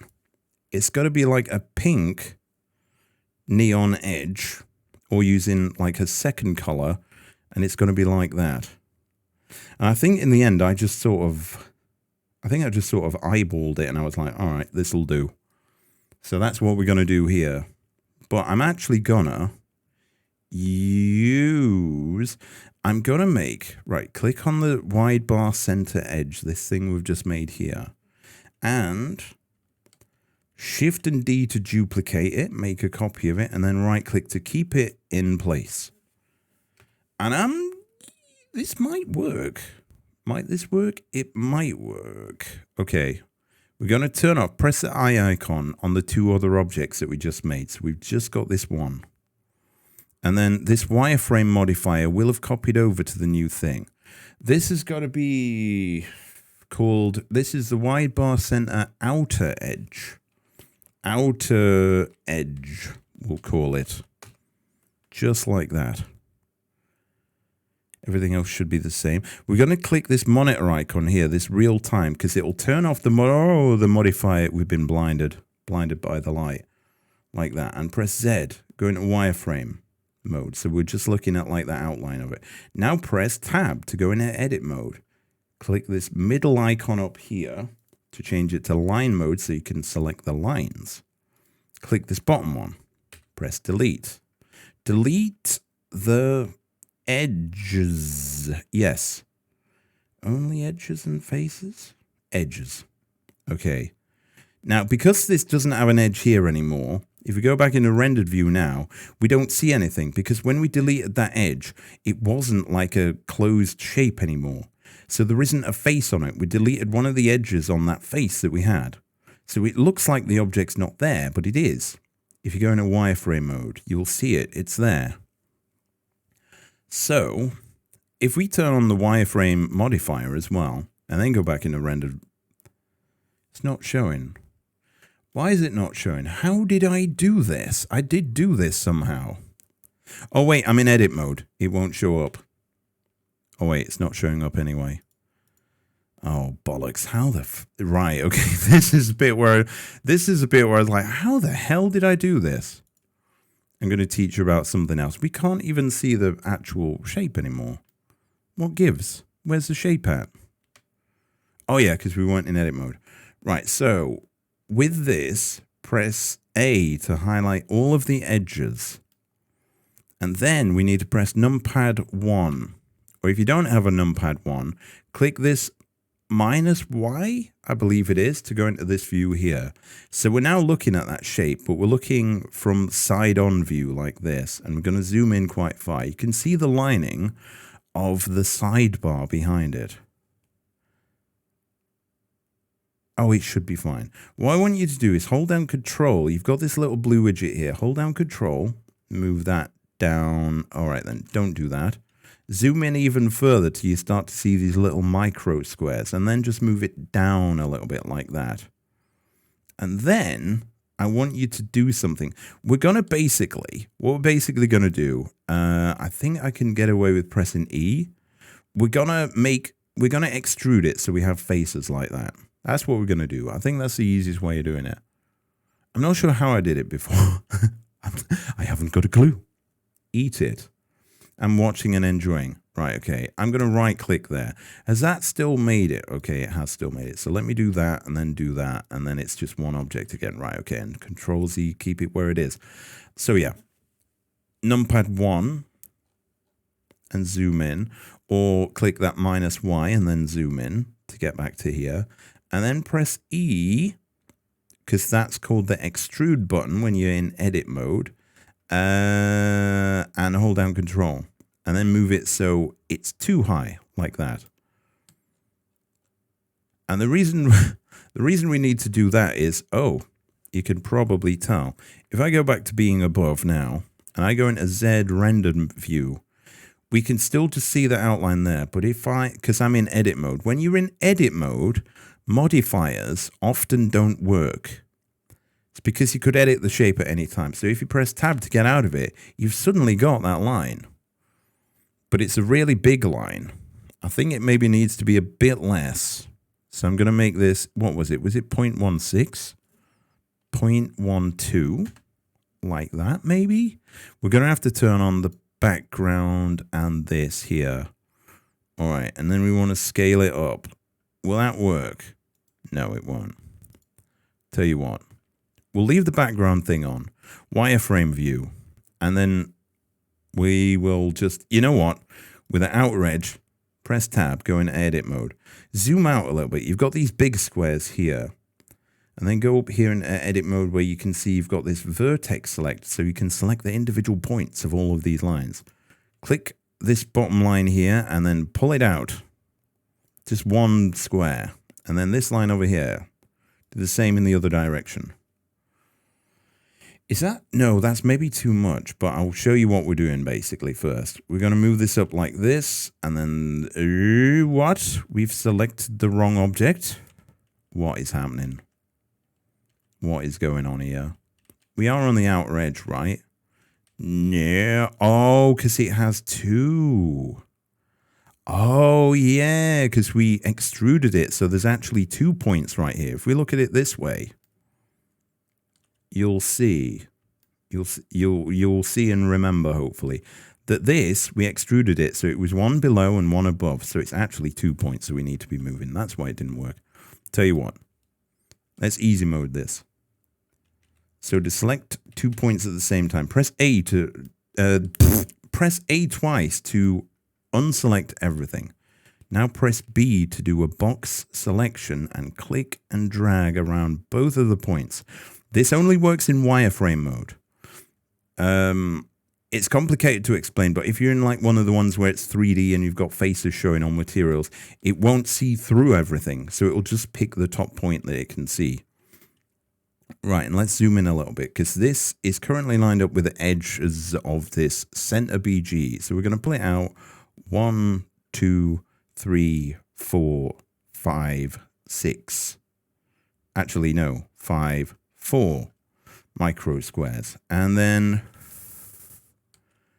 we want to do the same up here. So press A twice quickly to deselect everything, and then box select these 2 points up here. And these want to be 1, 2, 3, 4. I think that looks right to me. Yeah, that looks right. And then again, press A twice. Box select. Press B to box select. Move these here. And then move these 1, 2, 3, 4. And then press A again. Go down here. Box select these. And move these 1, 2. Oh, wait, I've fucked up. 1, 2, 3, 4. Doesn't quite look right. That doesn't quite look right. If I wireframe this, move that up like here, on his final one, which seems to look a little better, it goes out to the side a little bit too. I'm going to have to eyeball it. I'm going to eyeball it again. I'm a big fan of eyeballing, so let's deselect everything with A very fast, twice. Then select both of these points. If we moved it 4 up, would we move it 2 sidewards? 1, 2? That feels right. That feels right. And then do the same here. Move it leftwards.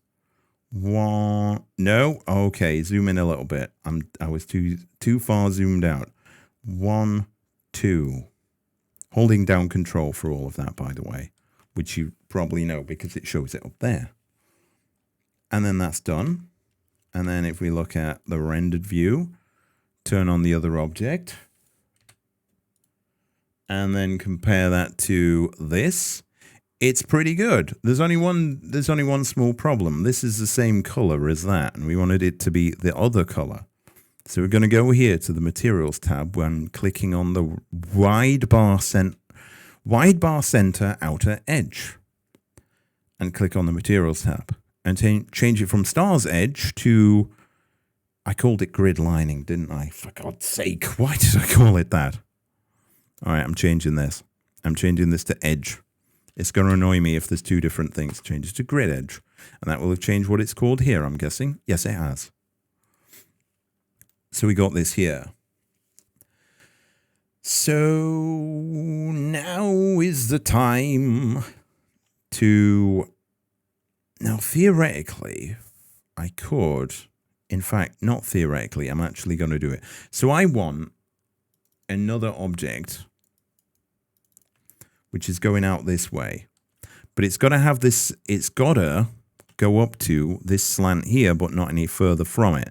The easiest way to do that is if we make a copy of this little section here.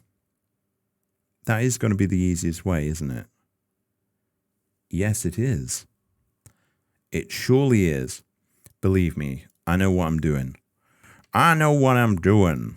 All right, so... Ooh, that's pink now. Oh, yeah, because we're in rendered view mode. Press Z, go into wireframe mode.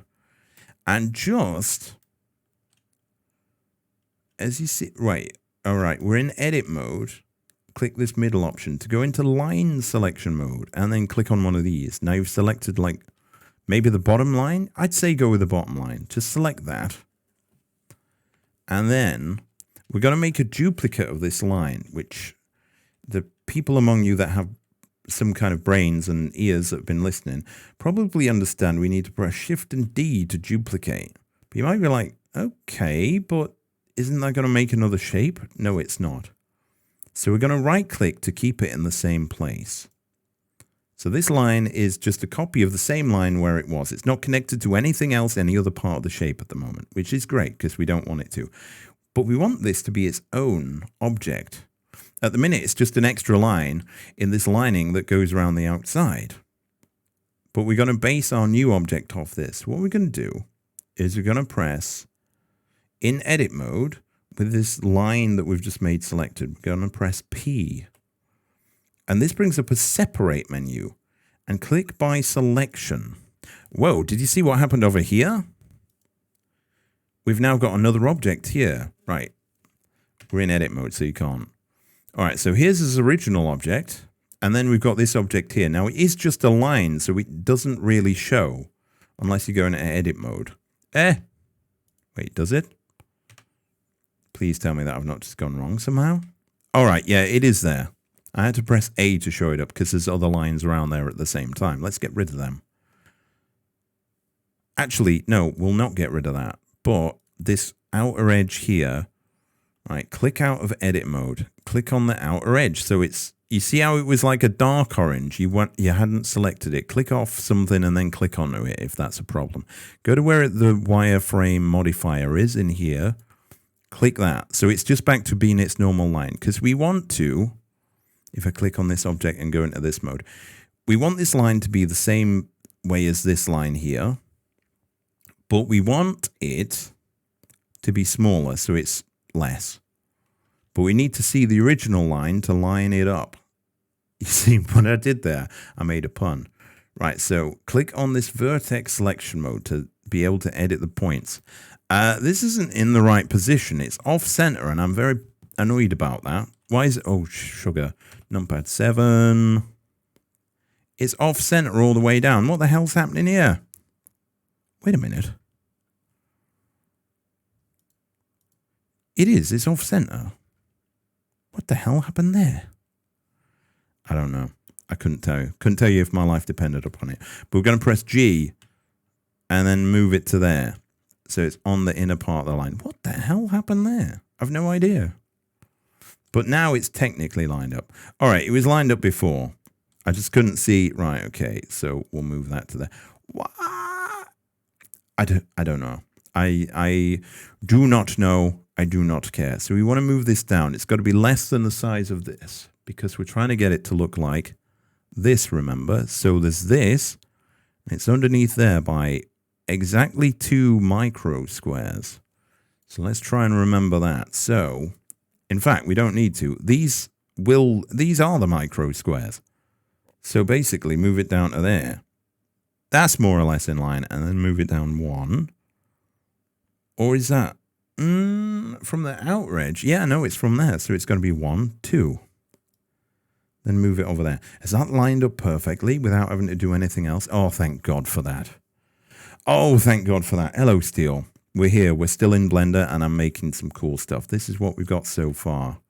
If we go into rendered view mode, we've got some overlay things. We're making, for your reference, some overlay artwork that looks a bit like this. We're not making that today. Change my mind.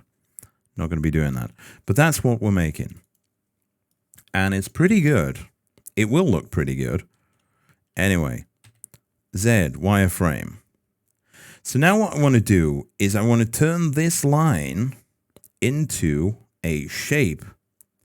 Now we had this problem before with this, and you may remember how we solved it. I wonder if you can. I was suffering on COD and now I return. Well, this is probably still suffering because you'll just be listening to me rabbiting on a lot. So good luck with that. Holy moly, it's already 1 a.m. in the morning. What the hell? Well, serves me right.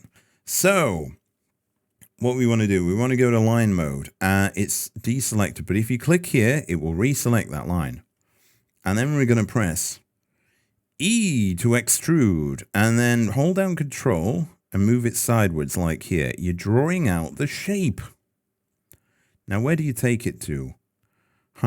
Take it so it's outside of this camera object that's been hovering over everything all the time. And press F12.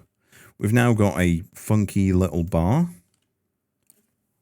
It's pretty good. In actual fact, no, this is pretty good. Because we wanted to have this bar.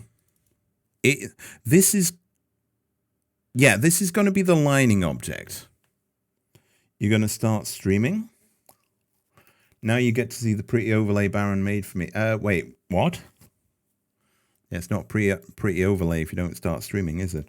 Huh? Farthead? Farthead? So what we're going to do is we're going to use this object and do this lining first. Because this lining, as it gets away from the center, fades off a little bit. To just a nice little detail that makes it look a little bit special. It almost makes these bits of lining that aren't cut away by those invisible things look like, as these are animated and moving out, that they lose color, which is pretty cool. In fact, I can show that off. If we go back to here, you'll see the lines moving out from the thing, and they slowly lose color. So that's basically what we're going to be doing. All right, we're in the rendered view, so press escape. Click on the window, then press escape to get out of the thing. So we will do that now. So actually, right, press tab to be out of edit mode. Oh, wait. I've just realized. This wide bar center outer edge, this is wrong. We need to rename this. This is on the left side, so it's the wide bar left outer edge. It is going to be the outer edge, so that's kind of... Wait, no, we don't need outer in there, because this isn't going to have like a... We called it outer for that line there, which, by the way, we can stick that back on, but then hide the object. Bippity boppity. I had no idea these were live tutorials. I thought they were so professional they were pre-recorded. Yeah, I don't know about that. Anyhow, technically we do want the wireframe on, but I'm going to turn it off for now so we can go into rendered view. So I've turned off the wireframe on the new wide bar left edge that we've put on, so we can get this fade sorted out. And so this means more material editing, but don't worry, this is going to be fine. This is the grid edge. We want to go here to the grid edge. This little icon, 2 pieces of paper here, new material. Makes a copy of the material, but a new version of it, because otherwise anything that had the same material, like that up there, when we edit it, will change. We don't want that. So I'm going to click there. We've made a copy of the same material. We'll call this... grid. Can I get away with that? I can get away with that. Yeah, I can get away with it. Grid edge left. We'll call it that. And now we need to adjust some stuff here. So if you bear with me while I open, because I can't remember how I did this precisely. I think I know how I did this, but I'm not sure if I did. Let me move these closer together. Don't need these to be... Oh, I did that. Oh. Oh, okay. Oh, okay. That makes sense. I know what I'm doing. Krispy Kreme. I've never had Krispy Kreme, ever. Right, this is our color. We'll move that down there. So... we're going to build this one from this area. So, is that... that's a value. Oh, I see. Right, okay. So, Shift and A to add a converter math. We'll talk about that in a second. That's a new one. And then Shift A, add a converter color ramp here. And then... add a Shift A and a converter separate XYZ like this. And then a Shift A input text to coordinate. And then connect the generated to the vector. Connect the X to the FAC. Connect the color to the top value here, and then connect the value to the emission strength. Oh, I thought it already had the fade in then. Right, okay, and then what values are we using? Apparently, it's having some problem letting me just select stuff. 7. Dem nodes in blended hold the true power I have yet to obtain. Well, check this out. All right, that didn't do anything. I expected it would do something. It didn't do anything, and I'm very sad about it. Oh, wait a second. Right, with this object here selected, and not in edit mode, with it selected, press Control A, scale. Fuck, it didn't do anything. Oh, wait. This here, where it says add here in this math node, change it to multiply. Oh, well, you can probably now kind of see what it's doing on the object. All right, but we want it to fade a little bit. We don't want it to fade altogether. So what we want to do is we're telling it, but let's break it down. Nodes being connected is probably the coolest part. Yeah, you can connect up all kinds of different things. You can have multiple ones. You've got all these you've got like many different textures. Then you've got these shaders. Then you've got different color effects like brightness, contrast, mix, fall off, hue, saturation, value, things you probably understand if you've used Photoshop. Then you've got stuff like vectors as well. And you've got converts where you can convert everything. So let's just take a moment to break down what we're doing. As we said before, texture coordinate generates coordinates like there'll be a top part which is 0, 0, and the bottom part is 1, 1. It's not quite done like that, but that's an easy way of explaining it. So it basically maps out, all right, this is maybe about 0.5 and 0.5. So this bit right here is 0.5. So everything after this, I swear I just heard a scream from fucking outside or something, like a blood-curdling scream. What the fuck? Maybe someone's getting murdered. There is a lot of crime in this area. I'm not opening my door, though. Maybe I did. I don't know. But I was not involved. I was right here. Hopefully it's fine. Listen, like, if someone's going to have an emergency, they should have it in the daytime when people can, like, help them. Because it's hard to find someone in the dark. And it's 1 a.m. in the morning right now. Well, it's 1:16. I'll remember that just in case police come knocking on my door. And they're like, oh, do you know what time?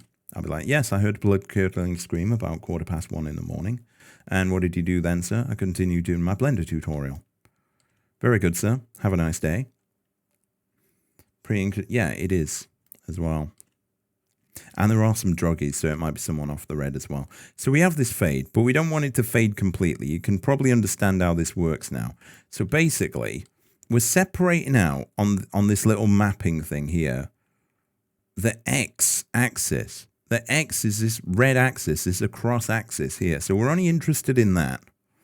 And from, well, down here is this corner of the object. And this corner of the object is up here. If I made this like more like this, you'd see it becomes it becomes almost the same thing. I could turn it around the other way and have it like.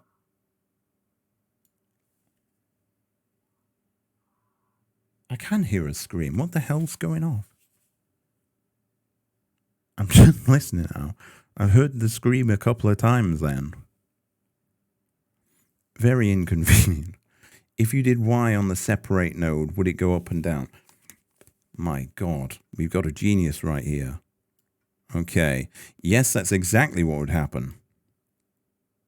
Like that. Well, it's kind of gone the other way, but you're intentionally or accidentally correct. I don't need my headphones on. I'm going to keep one ear off in case someone is actually dying out there. Just in case. But the screaming stopped now, which is either very good or very bad. But we do want it on the x-axis. So that's what we're going to go with. But we don't want the linings color to fade off all the way.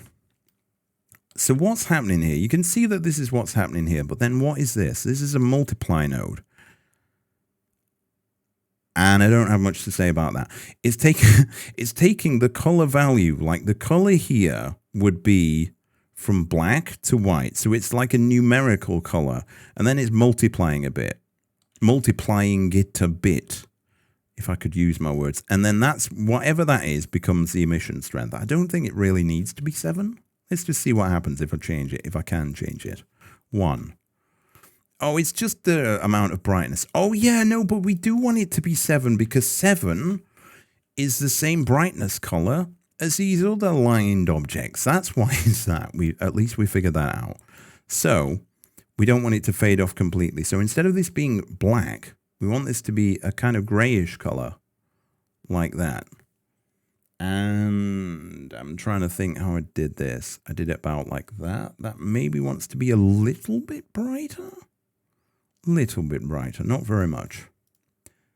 We could even do the same thing as we did before. We could have this as being B-spline, move it that way, and then, because it was somewhere in the middle, and then change it to be something like that, so that this fade is more gradual. That seems to look all right. It fades off. Yeah, pretty good there. Pretty good indeed. I do like it. Oh, hold on.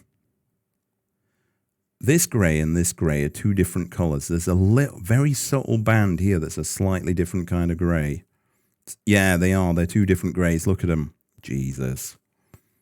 0.36 value, that one is. This one is 0.141. You know what? I like the 0.36, so we'll go with that one.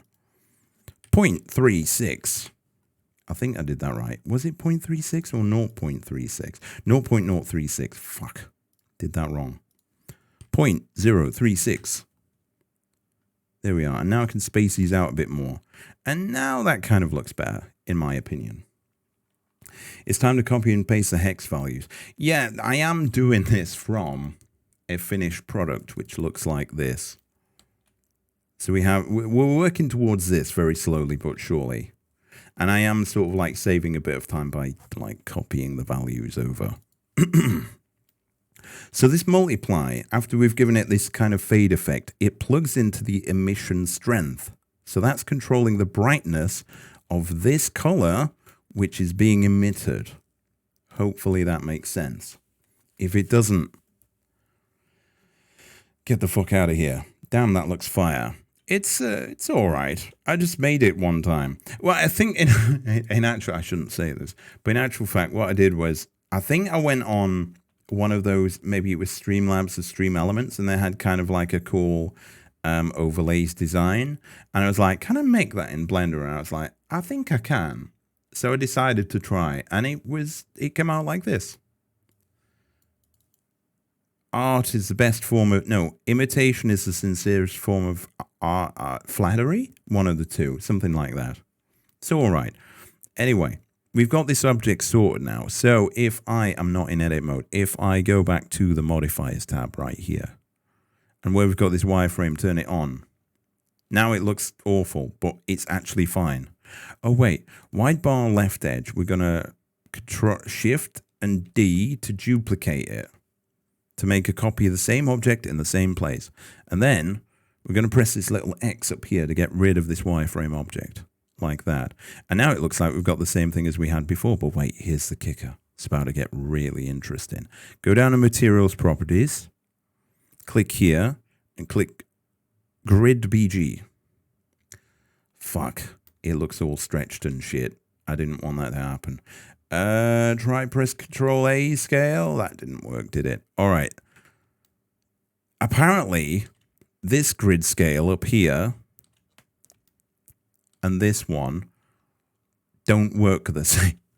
So, after you've pressed Grid BG here, go to where the two pieces of paper to make a copy of this original thing. All right, and then go on over here. Click on, all right, let's name it. Wide bar left edge. No, it's not an edge, it's the background, so call it BG. And then find, oh wait, let's rename this. Grid wide bar BG, like this. And then we need to make this so this looks like it's square and not, I was going to use a very bad word. The kind of word that you would use to speak about someone that's slow. But I'm not going to use that word. I am instead going to go into the, right, on the grid wide bar BG, which is on the wide bar left BG object. Gets a bit complicated right about now until we get this bit done. Scale, I think, needs to be up. Yeah, that's it. That's it. Yep. Okay, we're going to eyeball it. So on the vector mapping thing of the grid wide bar, we're adjusting the scale of the x-axis, this axis here, to try and make it look the same. I think that's almost it. That's definitely it. Why does it feel different? Why does it feel like that's not as bright as that? It is. My mind's just playing tricks on me because it's like 1:24 in the morning and someone's just died outside. Yeah, I've not heard any more screaming, so hopefully it's fine. Or someone's dead. Not my concern. I'll find out if the police knock on the door in the morning like, did you hear anything last night? All right, so we have this object here. So I am selecting it. So we do, oh no, yeah, that's the lining. That's fine. Actually, we've got the lining here, but it seems to fade so it's almost not there at all. I think I need to go into it. Grid, edge left, click on the wide bar left edge here. And then go into here. I think these grays need to be a bit louder. If you can say that about grays. So where it says value, click on here. Go to where it says value and change this to be like 0.2. And then this one to be the same, 0.2. Let's have a little look. Yeah, we've still got some of that there as well. So that's all right. Why don't we make it so it'll drag this in a little bit? Seems to look okay. I can sort of notice it. I don't know if other people can. Shall we go with 0.1? And then click this one, click here, and 0.1. I think that's better. Yeah, I think that's better. That'll do. All right. So we've now got most of the parts here. So we basically need a copy of this object and the lining on this side. Let's do that quite easily. Left BG, click on that, hold down shift, click left edge. And then I said control, it's shift and D to duplicate, but then right click so it's in the same place. And the center of the object seems to be right on the middle line, which is great. Hopefully that's the same for you. If you've been following along step by step, it should be, because I didn't move the defined center of the object. It's actually outside of the object, but it's now more like a pivot point. So what I'm going to do with those two new objects still selected, press S to scale it in the X dimension and click -1. Boom. Look at that. Look how easy that was. Well, it maybe wasn't easy, but it's done now. There's a little, why is that a thing? Is that a thing in here? Is it something that I've missed if I go down to here? Why is it not there? It's not fair. All right. That's going to annoy me now. Let me just click on this and try some stuff. Relative. Oh, no. That made it smaller. Oh, okay. Clicking boundary worked. Clicking boundary over here seems to have fixed that. I'm not sure why. Look, sometimes with Blender, you've just got to try stuff and see what happens. Okay, but we want these cutouts. And what's the easiest way of doing these? We'll turn off the center outer edge. We'll turn off the center objects. Get rid of them. They're gone. We'll turn off the wide bar. I should have done this after I'd done that. Okay, I'm good. These other two objects that I just made. No, I'm leaving them in now. Leaving them in. All right, turn off the edge objects. So we've just got the outlines here. And what we're going to do is we're going to press edit. We're going to go into edit mode. Click the line option here. Click on this. Shift and D. Yeah, Shift D to make a duplicate copy. Right click it. Press P to separate by selection. This is all stuff we've done before, so we have a copy of that. And this object here, name it, because we're getting a bit confused with its names. Wide bar left, cutter. It's going to be a cutter, it is. Or it's going to be a cutter. Okay, but after I've calmed down and stopped being an idiot, I'm going to press Tab. Wait, no, I'm doing that wrong. What the fuck am I doing right now? I've kind of forgotten. Right, okay.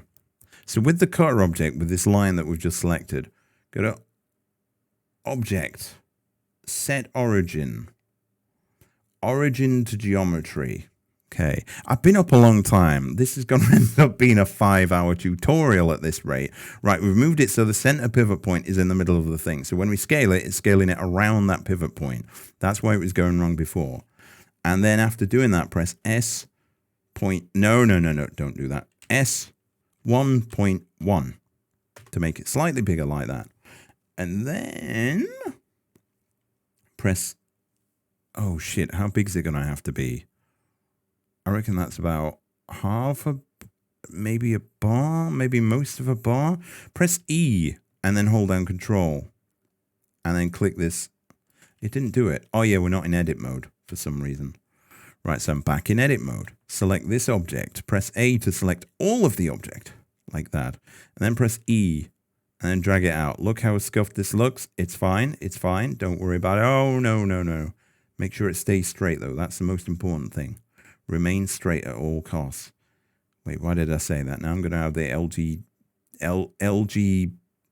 LGBT, whatever it is these days, gang after me. They're going to be like, that's insane. You can't say that. Well, I just did. All right, so we've actually made like a shape. It actually looks kind of cool.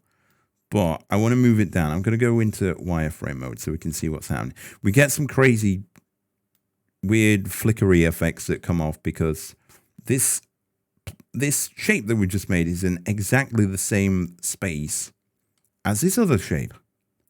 So what I'm going to do is I'm going to move this down. I'm going to press numpad 1, go into the sideways view mode like this. And then you can see we've got these squares here. I'm going to move it down a couple. 1, 2, 3, 4. I declare a thumb war. So we have this shape here, but we need this cutting thing to be like a square shape. So you know what we're going to do? We're going to press tab. We're going to go up to this third option in edit mode.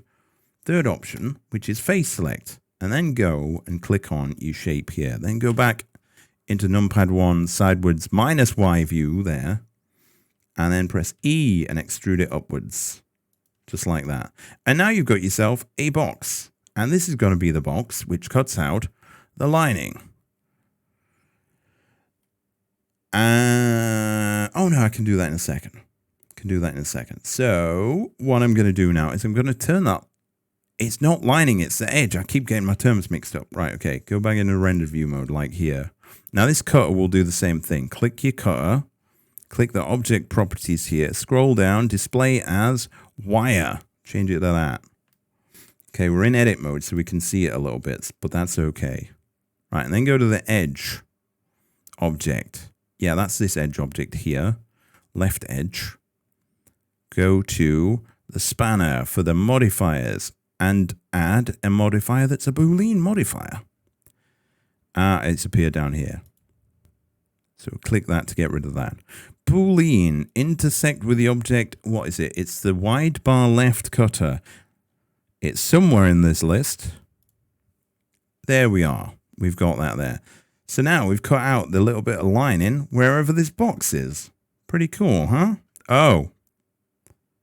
For a second there, it did a crazy thing. Ah, yeah, we need to do that thing again. Wide bar left edge. Click on that. Send it to fast. Oh, this one's having problems that I don't know how to solve. Is it one of these options? Hold tolerant. I think that's important. Ah, that works. Oh, wait. The lining actually goes underneath the box. Okay, I needed to make this box taller. So I'm going to click on this. Now, up and downwards is Z. So I'm going to press SZ. Scale it up a bit. Oh, it's scaling from the bottom. Great, because it's the bottom where there's a space. All right, scale it up a bit. Move it down. There we are. Now we've got... No. Some crept back in. There we go. Now we've got that sorted. And that's pretty all right. So now, this is one of them boxes that will delete the edge lining only as it moves along when we get to the animation section, which will be next week. But as per previous, we want, here's the finished product, we want some gaps. Now, we want there to be a big gap in between these two little sections here. So we want to do that array thing that we did before. Add a modifier that's an array modifier. It's adding them in the wrong direction. See? It's adding them wrong. So you see here, you've got this factor X, factor Y, factor Z. This factor X, in fact, if you just click on it and then there we are. Hopefully that makes sense as what's happening there. Because I'm not sure that I have the words to describe it, but I'm going to put in -2. I think that's right. Fuck it, that's right. Sorry, it's you can tell what the time is. It's right down there.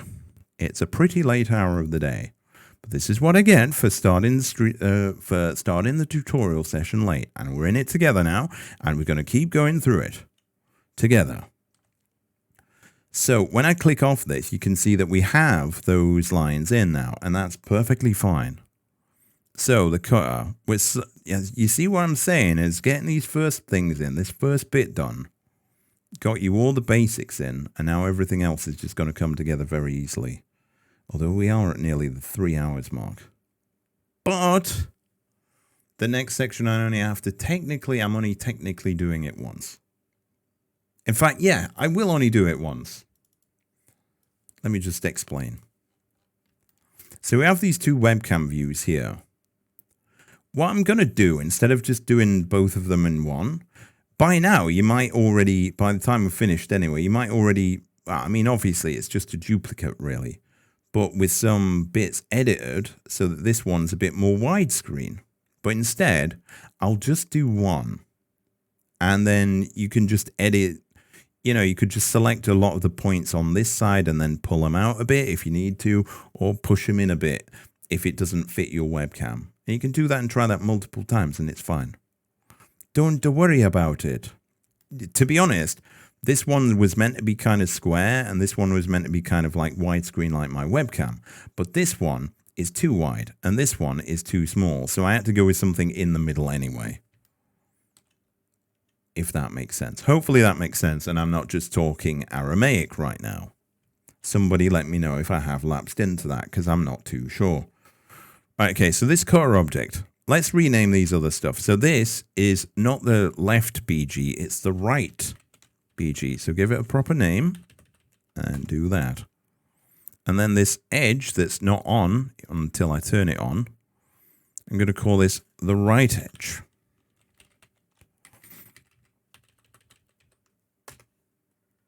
Right, okay. So I'm speeding up in how I'm explaining this, and it's not just because it's getting on for kind of late. It's hopefully the people that are watching this, maybe not watching it live. Fuck it, that's right. Exactly. That's the thing. But maybe if someone leaves a YouTube comment, if they watch this video, if they think I went through things a little too fast, or maybe even a little too slow, if you were like, come on, get on with it, get to the next bit. I know what you're doing here. Leave me a little comment so I know where we're at with things. Hopefully I'm not going through it too fast.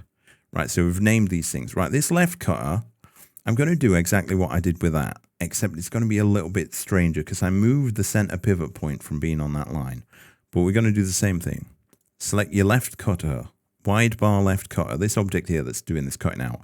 And then Shift and D to duplicate, and then right click. And then S, X, -1. Oh, it did do it. Oh, okay. And then we need to move it along a little bit so it's like that. So, oh yeah. Rename it. Right cutter. Like that. And then these two cutter objects, click both of these icons so that they're not shown. And then turn everything else on. In this little section that we've just done here. Yep, the cutter's off, that cutter's off. And then just press F12 and have a little admire of your handiwork. It's pretty good, no? It's pretty good. You can actually see the glow of that. You can't really see, oh, there is a little bit of a glow. That's all right. A little bit of a glow is better than no glow at all or something. So we have two of his objects. Hype. Indeed, I need to have a drink.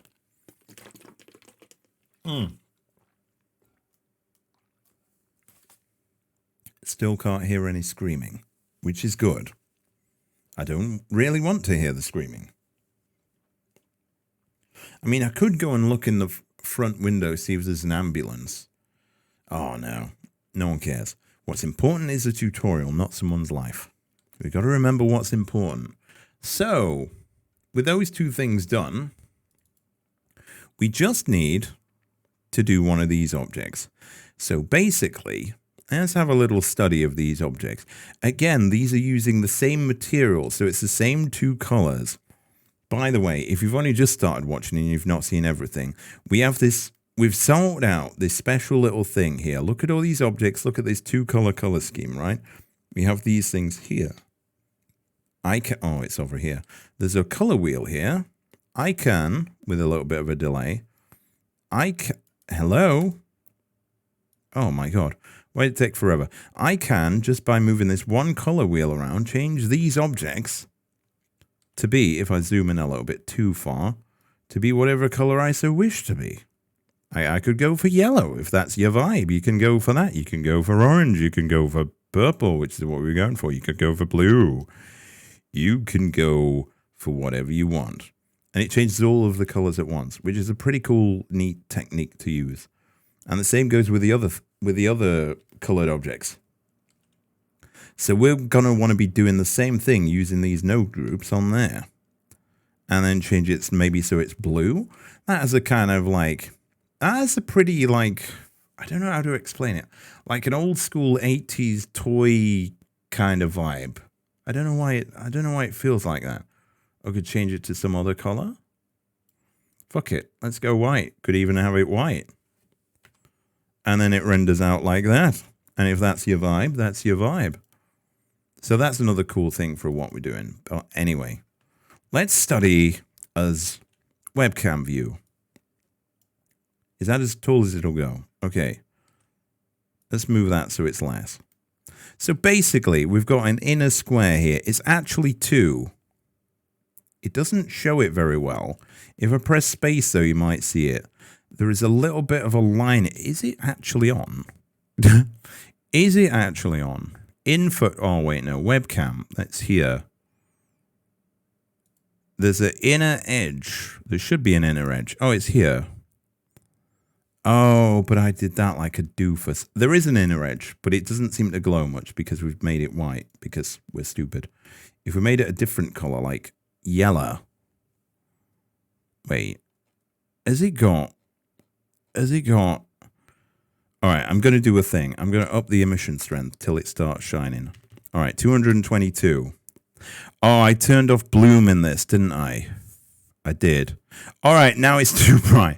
All right, we've made it a little too bright by accident. I'm sorry about that, everyone. Sorry for your eyes. How do I adjust this? Oh yeah, in this view, you don't need to be following any of this. Thank God, everyone says. I didn't have bloom on, so you couldn't really see it. But there is a... I'll make it a bit less subtle. I'll make it even less subtle. Although it is making it brighter for those as well. But the main thing is there is like an animated lining that we're doing here. And it's like just some lines that go around the edge there.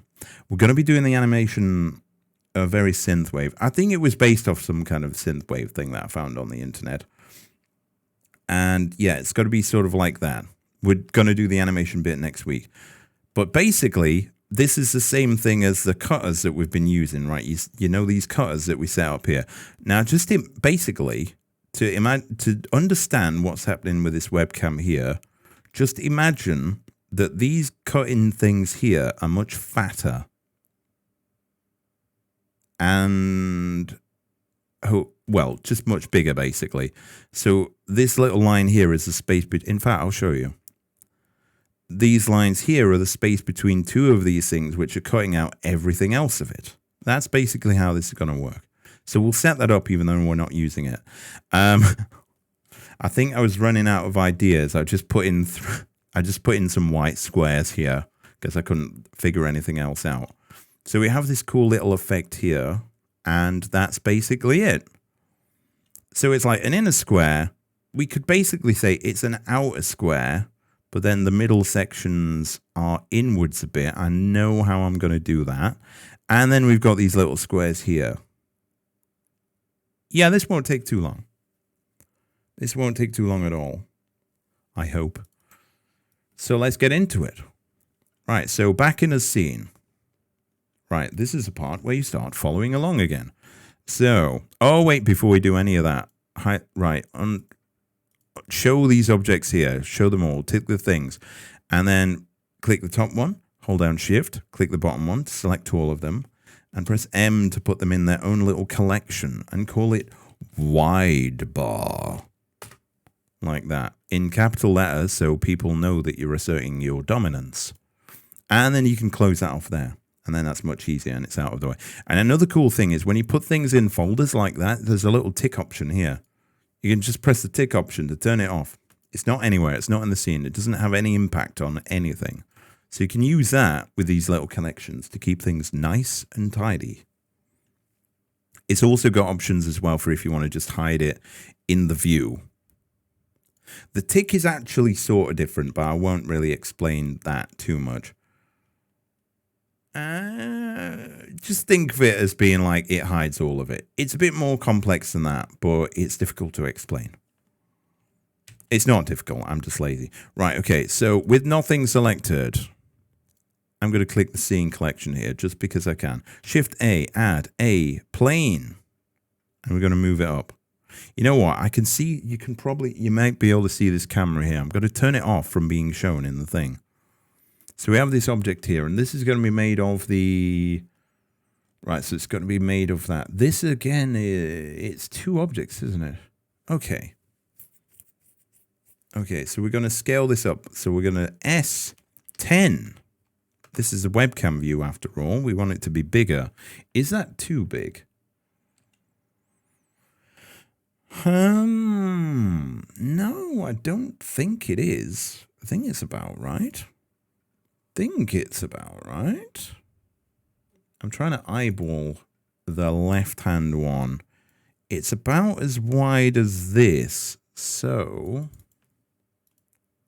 needs to be a bit wider. So we'll Control Z to make it smaller again. S12. That's better. Okay, but the webcam isn't going to be square, so we want to we're going to go in edit mode. We're going to press tab. We're going to go to this middle option here, right here, which is the line option. Click this top line. Bring this down to be about that. Question mark? I almost said exclamation mark. That's too wide. Probably about that. You know what? Instead of doing it that way, I'm trying to think the best way of doing it. Right, okay, so if we have it's 12. I tell you what, the easiest way to figure this shit out with my smooth brain is if I... what is standard... you don't need to do this. Widescreen ratio. All right, let's have a look here. A widescreen aspect ratio is the standard 16.9. So 16.9. So if it's... I'm not good with ratios. If it is... What is it? 12 wide, it needs to be... Help. I'm not very good with this. Oh, God. Anyone any good with ratios know how to do this? Right, okay. So... Right, okay, first things first, let's bring up the calculator. Yes, I have the calculator on my start menu. So 16 divided by 9 is 1.77. Hold on, 9 divided by 16 is 0.5625. So if I copy that and put in 12 times that, I hope that's right, 6.75. All right, we'll soon know. And this is a scale up and down, which is the y-axis. Okay, so what was it again? 6.75. Listen, if you don't have that looks wrong.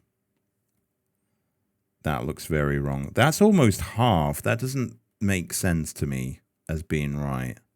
That doesn't make sense to me as being right. All right, I tell you what, we'll just go with 8. Fuck it. I'm making the rules up now. So we've got this here. This is the outer edges. And we don't want the face in the middle. This thing here. So I'm still in edit mode on this plane. We haven't named it yet. It's not been alive long enough to deserve a name. And we're going to click. We're going to click that, the last option, the face select option. We're going to press delete after we've selected the face and go only faces. Now it's really hard to see, so we'll go into wireframe mode. And now we can see it.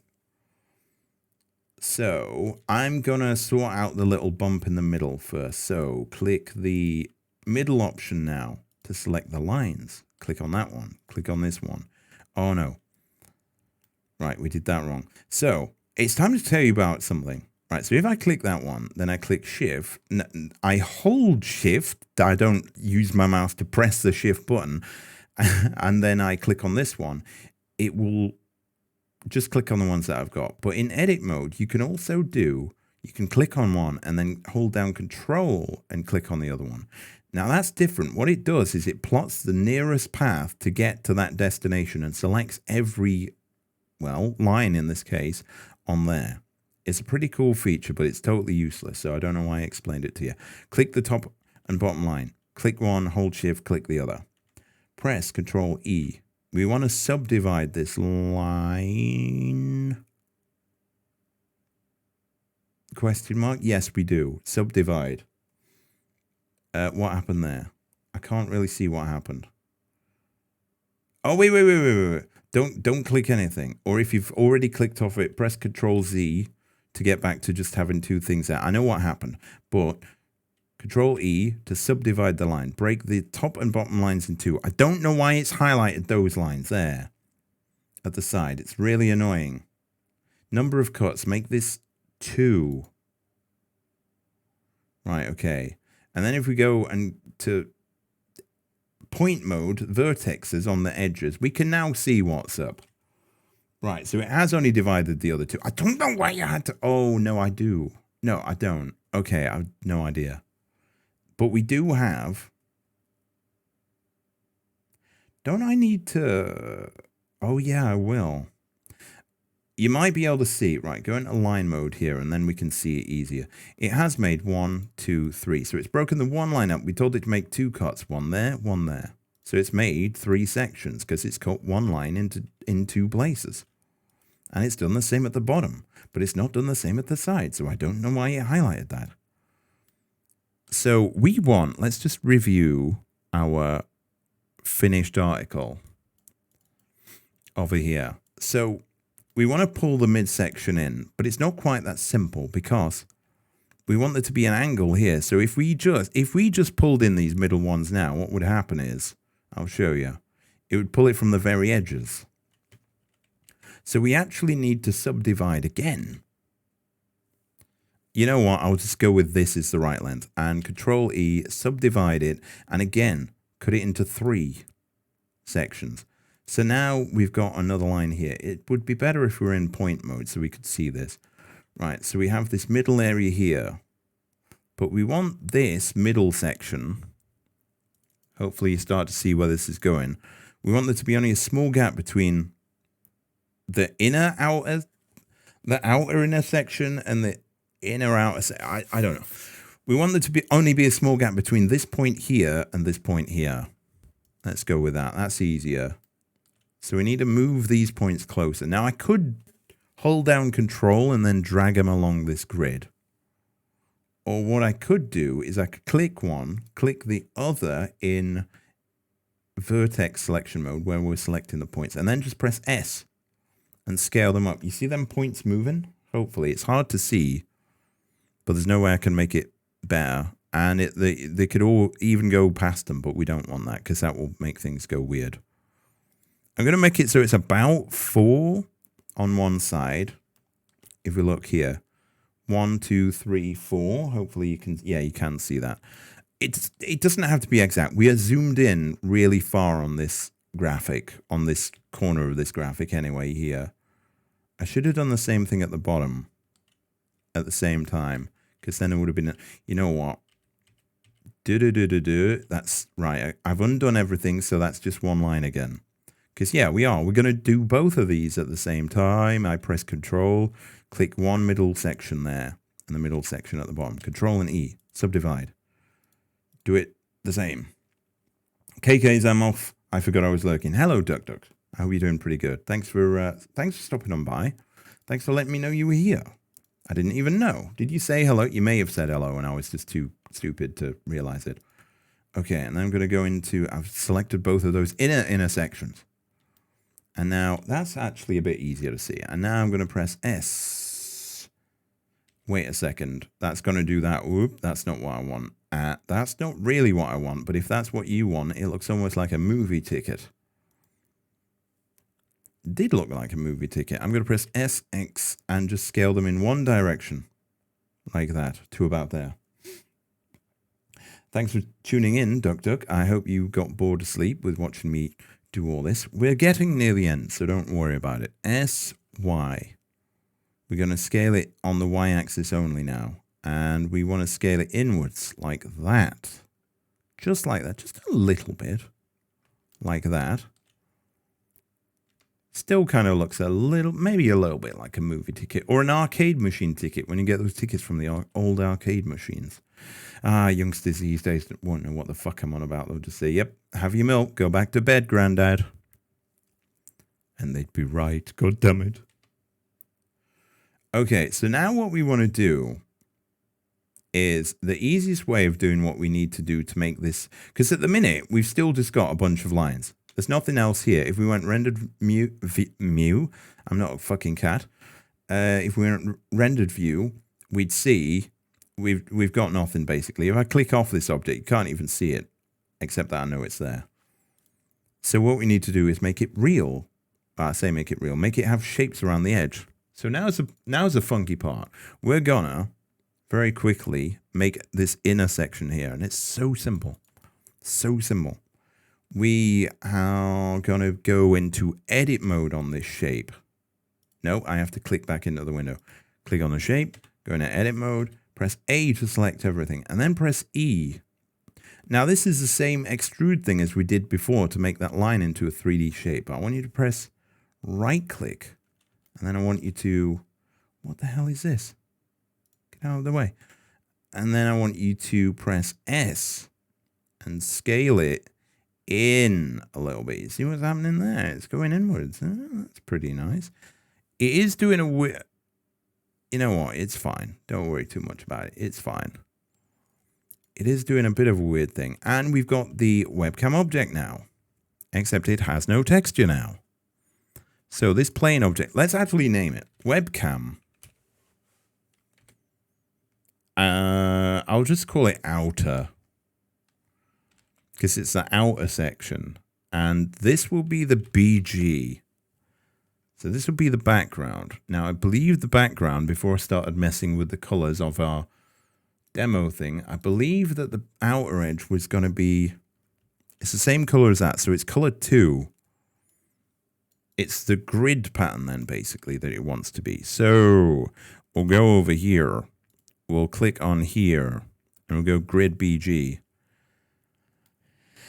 It seems to be kind of okay there, broken everywhere else. Let me try this. Control A to apply all the scale. It didn't change anything. Well, shit. The hell has it done? That's like really wide. Okay, we can fix this. We'll fix this the same way we fix the other one. Grid BG. We've got that there. Click these 2 pieces of paper to make a copy of this same texture and call it grid webcam BG. And then take the 001 off the end because that looks ugly. Grid webcam BG. I think I know what's up with it. We're just going to have to modify part of it over here. Wait, I need that to be visible. Can I zoom out a little? You see, this shape is so hard to see. Let's zoom on one corner. That'll work. And then I'll zoom this over here. So grid webcam BG in the shader editor we've got here. Make sure that you have this object selected and that you made a new copy of it, because if you don't make a new copy of it, then this, if it's grid BG, when you edit it, you're going to edit this one as well, which you don't want to do. They'll be linked. So make sure that you've made a copy of it. And now we're just going to look at one corner here. zoom this in here, and we're looking for the scale section of the mapping. It's at the bottom here. And we've got some lines there. So let's make it so that those lines there are the same as whatever lines we get on this side. So up and down is Y. So if I was to... Oh, you see what's happening? It's already kind of worked. Oh, wait, if I make it 0.8 and 0.8. Wait, that it feels like, yeah, they're wide. They're still wide. So we want to make these bigger. All right, that's looking better. Fuck it, close enough. And we've got a shape there. But now we need to do the lining, because this is exactly like the other objects. If we zoom in on this and look at this from sideways view, it's the same thing. It's got like a lining on it, which is pretty cool. And that's what we're going to do. I like that color combination, actually. That looks pretty good. It's pretty good, that color combination. But when you finish this tutorial, you'll be able to do it however you wish to. Right, so the webcam out of BG, press Shift-D, make a duplicate, right-click to keep it in place. Then, grid webcam BG, we're going to change that to be grid edge. Yeah, that's fine. I know what I'm doing. And then, grid edge, go to the modifier properties tab. Well, I suppose it is a tab. Add modifier, wireframe. Oh boy. Let's zoom in a little bit. Right, if yours is doing a thing where maybe some of the lines are not the same as some of the other lines, you may have missed that step I did earlier where I went Control A and clicked scale. You can do that and it should make all the lines the same size, but they are very small. What about if we made them bigger? I think we used 0.16 before. A bit too big. All right, 0.1. Let's look through the actual view. All right, we're zoomed in a little bit. Because we have it selected, it's hard to tell, so I'm going to click off it. That looks pretty good. I think that looks pretty good. Let me just bring this up. We've changed all his colors around on this. Can I Control Z in here? Will it? Oh, I was just selecting stuff, and then I was changing the colors. And then I changed the colors around. We need to wait until... Wait, no. Nearly. I'm pressing Control Z a lot. Oh, I think I've run out of undo steps. All right, but it looks kind of better. Kind of where it needs to be. Wait, I had the same problem on this object, but I never solved it. Oh my God. Oh my God, I put out subpar graphics. Let's just have a look. Wait, oh no, this is over here. Oh, well, you see, the thing is, when I bring this in here, it's so small. Yeah, I can see it. I can definitely see it there now. I wouldn't have seen it before. Jesus. It's 2 in the morning now. Brilliant. So, next thing's next then. This is looking like it's got to be one of the longer ones, but it's fine. Next thing's next. The colors don't match and the points don't matter, but we've got 1, 2, 3, 4, 5, 6 things here. You don't have to put these buttons in. They're very basic things. I'm just gonna press Shift. Click on the window. Shift and A. Add in a plane. Yes, it is. It's a plane. Move this up here, and then this plane. We're gonna click on the material here. We're gonna give it a. I'm not even going to name it, but we're going to go down to where it's emission, and we're going to raise this up so it's like that. So it'll actually show. We making a Minecraft server? No. You're very drunk. Ah, you won't. Ah, okay. Well, congrats on that. I'm actually not drunk. I'm in Blender. Right, this button is far too big. I'm going to make this S.1. I still think that's too big. Is it too big? Fuck it, it'll do. It's not too big. Why is this grid not showing me the... Oh, right, okay. I pressed numpad 7. I was in the camera view and it doesn't put all the grid points in. So I'm going to move this to be about here. So it's basically going to be in line with the edge of that there. And then I'm going to move it so it's about here. Just basically make it emit white light and then Modifiers tab. Add a modifier that's an array. Factor X. Make it what? 4? We got 2 buttons. All right. Make it 5.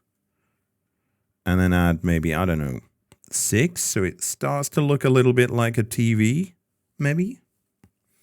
This is a Golf with Friends map. No thought. I'm making, I'll show you the finished product. I'm making like some overlay graphics. This was a tutorial. I normally do these on Thursday, like the tutorial streams. But I fucked up this Thursday, so I'm doing it now. And you have these colors here. These colors aren't necessarily the right ones. Like this one should be like, if I go in here and click on this and make it like, oh, come on, Blender, there you go. Or I could make it any color that I want to. Change them to green, for instance, whatever color. It's pretty nifty. I kind of like that one. Anyway, that's that. So we've just got to do this blue inner line, and then we'll be about done. I'm going to press Control A, add a, oh wait, no. First off, webcam, call this one webcam buttons. Like that. Oh, and this line, this wireframe lining we put in, it's an edge. Call it webcam outer edge. Like that. Keep things nice and simple. Finished project. I will tell you, no, it's not. It's just cool overlay stuff. All right, okay. Did I make that new? No, I didn't. Okay, so Shift A, add a plane. Move this up here to somewhere in the middle. In fact, no, delete it. We need to make sure it's exactly in the middle. The only way to do that is to click on one of your webcam out BG object. This will work. And when I mentioned this, one of the streams recently, we have this weird little marker right here. It's called the cursor. And this is where when you press Shift A, add a new object, it adds the object on the cursor. So what we want to do is shift the cursor to be in the center of this object. Now, there's a way of doing that, which is very simple. I'm going to click on the outer BG object myself. Press Shift and S. You have all these different options here. We're interested in the cursor to selected option at the bottom. And that's moved the cursor so it's bang in the middle. And now press Shift A, add a plane. Scale it up. Oh no, scale it like that. So it's about the same size that way. And then scale it on the X direction so it's about the same. Actually, no, we can make it a little bigger than that. Just eyeball it. There's no such thing as a wrong figure. And then do this here. I'm very inebriated. Father would not approve. That sounds good. Right, okay. But this is going to be a webcam. The webcam image for your, like, webcam is obviously an image. It's going to be sat in the middle. So,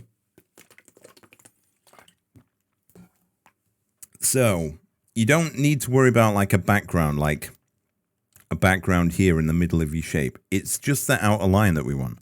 So basically, I'm going to, right, well, let's name this. This is the plane. It's going to be the webcam inner edge. Webcam inner edge. And we will then click here in the materials properties. Click here to find the, oh, what object? What is it going to be? It's going to be the star's edge. Oh, Jesus, that's bright. Okay, because it's still a filled shape. So click on the spanner, as we've done before. Click on the wireframe thing down here. Now, I think I can see that one of those lines isn't... Yeah, that line's a little thicker, so don't forget to Control A, adjust the scale. Ah, that's made it all really small. Make this, like, what, 0.16? Is that too much? Should be fine. It looks about right. This one doesn't have shininess on. Oh, wait, I think this... Oh, yeah, there is. There's two. There's going to be two of this object, but one's going to be thicker on the thing than the other thing. So, that looks quite thick. So maybe if we made that 0.1, the wireframe for this webcam inner edge. And then we want to Shift and D to make a duplicate. Right-click, don't move it anywhere. And call this inner edge I don't know. I'm running out of words. I'm going to call it inner edge shiny bit. And basically the shiny bit is just got to be, it's the same object, same texture, same shape, all of this, except it's 0.18, so it's bigger. Now at the minute, it just looks like there's that one bigger object. So are you going for a neopunk aesthetic, or is that just the program? Do you mean like this grid in the background? No, this grid isn't actually in the scene. If I press F12 right now, this is what is actually rendered. That is fucking miles away from all that. Oh, for God's sake. I'll leave it as it is for now. But what I will do, actually, is I'll click top object, hold shift, click bottom object, and then hold down control and then move it down a little bit, all together. It's just something like, it's basically, this is like, I'm not going for anything. This is basically just a tutorial video for people to learn how to do graphics like this. So we've gone through all of this, like just this, this bit here was the first 2 hours of the stream, more or less. But in this, we were sorting out how to use these materials here. So if people follow along with the video, they'll have got all these materials. And it's pretty cool. Like when you good with Blender, like I've been using Blender for about 10, maybe 20 years. No. I think I started using it around about 2009. So some time ago. 14 years, I think. Jesus Christ. It's my longest relationship ever, and it's with a 3D art program. I refuse to learn from this. How long does it take to boil a soft-boiled egg? No time at all, because it's already boiled. So, the final thing to do is we needed to put in, even though we're not going to animate it today, we needed to put in these little magic cutter things, which cut these little bits of, they're moving really slowly. I'm going to have to work on the animation, because this animation, how all this is animated, loops around, but it takes a long time to do it. This is very slow. So I'll work on that bit. I mean, technically, you probably, from what we've already done, if you've been watching all the rest of the videos, you might be able to figure this out yourself, the animation bit. But I will go through it next week. Shouldn't take long. It's just a case of putting a few keyframes in and listening to me talk nonsense for half an hour. But we do need to put in these objects. So this thicker outline is cut when these cubes, which are very big cubes for some reason, are over the same space as it. So only in the space between the cubes does this lining appear. That's how this works. I don't know what angle they're at. It's not 45 degrees. Can I click on one? Will it tell me the angle? Oh, they're all the same object. Let's see. Z, minus 40, apparently. I'm telling Kyle. Wait, what? Oh, God, there's drama going off in the chat. So, basically, wait, are these not scaled? 12, 24, 12. I'm just going to copy all those values from there to make the object if I can. Right, okay, click in here. Right, so now we're going to add in a cube. And I am going to go here and hope that this works. And I'm literally going to do the thing. So location X here, minus 7.1. The Y figure is going to be 5.9. That does not look right. Oh, that's the bottom object. Oh, I think I see. And Z is 0. Oh, wait, but that's moved over at the side. Okay, never mind. We'll carry on. Scale 12 on the X. The Y is apparently 24. Oh, okay. And then 12. And then Z is minus 40. So it's at an angle now. All right, and let's do the same thing. Click on the object while we're here. Display as wire. All right, we need to move this because it's in the wrong position. Kins, we are G's, you the OG, I am the new G. That makes perfect sense. Perfect sense. We have a drunk person in the chat. It's all right, though. It's only fart. He's harmless unless he gets near you. Right, array. We want to use an array modifier, and this is going to have a count of 3. The factor x is apparently minus 1.4, like that. That's looking pretty good. We've just got to do the thing now with the webcam inner edge shiny bit. I like how very, very, very, very, very, very, very technically named that is. And we want to add, I'm going to close that wireframe, add a modifier, which is a Boolean, and then set it to be the, what is it? I've literally only called it cube so far, like that. Call it webcam. Inner cutter. You can use whatever names you want. I'm just choosing these as something that makes sense. Webcam inner cutter. And so now it might be a bit hard to see. What I'll do is I'll go to the shiny bit to make sure that we can see it. We've got stars edge there. I'm going to make a copy of that. Call it stars. I'm going to call it stars edge webcam underscore webcam. Webcam. There we go. So I've made a copy of the blue material just so I can go down here and make just this bit more shiny. Like 16. Oh, that's easier to see. Let me make it even more. Right, okay, so I've made that completely over the top. But it's there. Okay, so as I'm going to change this off. Yeah, I'll do that in a sec. But that is the essence of everything. Oh, wait, no. The inner cutter, click this and click this. Otherwise, it would show up in your renders. Now, if we press F12, you can see that line in right there. It's over the top. It's very over the top.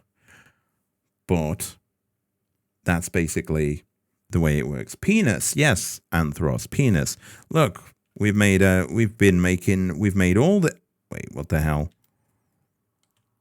What is this? What's that? Oh, that's the cutter object down there. It's come on. Damn. The wide bar. The cutter objects. Oh, yeah, because I undid. Ah, I know why. And the sidebar cutter is off there. Now that's better. Okay, so that's wait a minute. Oh, yeah, I know. Good job I checked that. Otherwise, you'd have gone off and you'd been like, excuse me, this doesn't work. Right, okay. This bit down here, click on your wide bar. God damn. Edge. I knew I'd skipped something. Wide bar right, edge object here. If you've named it the same. If not, it's the edge lining on this side, on the right side. And go to your... Is it here? Yeah, it is here. Your wireframe here, and close that. Add a modifier, a Boolean modifier, and what we're looking for, right cutter. Is the wide bar right cutter? There we are. Let's put the edges in. What is this? Let's have a shout out for our boy Anthros. Pretty cool guy. Very much worth your time. And he's been playing just Chang. Oh. And he's just had a baba, so he has a cute little version of himself in his life that screams a lot, probably, if it's like most kids. You're cool, you guess. Well, that's nice to know. We've just been making these over... Right, okay, that's a bit flickery on the effect. What program are you using for this? I'm using Blender. Blender, it's completely free. And it has an interface that looks like this, which all this, if you're new... and you haven't seen it before, might look pretty scary. Flickery, you say? Yes, because of the way it does stuff, but never mind. But at this point, you sort of have the finished product. Now, we're going to animate these little gaps. We're going to animate this line going round. But we'll be doing that next time. And we'll also be doing... And I was half and half about doing it today, but I'm not going to do it today. We've got this text thing up here, and this has its own separate material, which is a bit more of a funky thing. And I'm not sure that this is exactly the right design for it that we'll be using.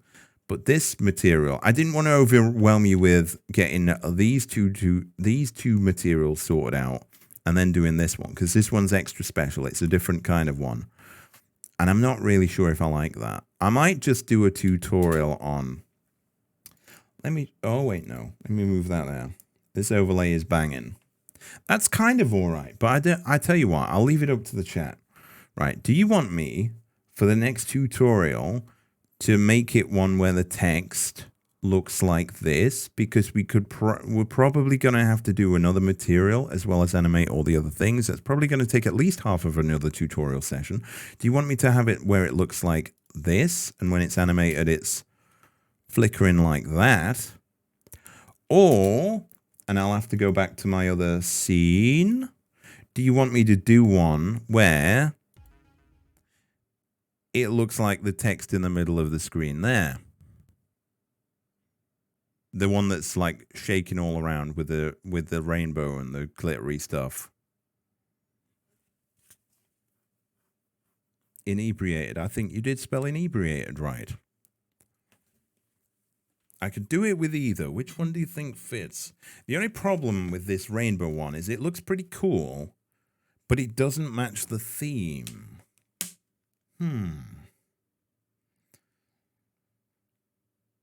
But it is a cool animated material, and we're going to be working with animation next time. I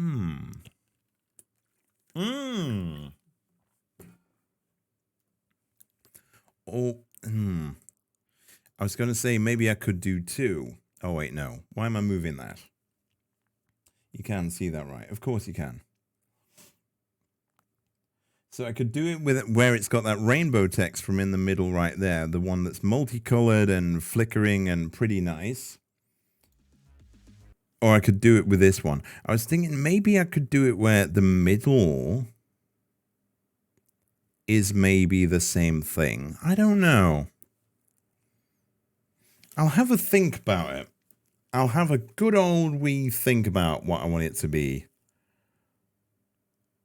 Because, yeah, the rainbow would be nice, but this is like a two-color kind of thing, so it maybe wouldn't fit in as good. I'm not an expert on design and graphics. I just self-taught myself all this bullshit. Anyway, I'll have a think about that. Ow. Ow, there we go.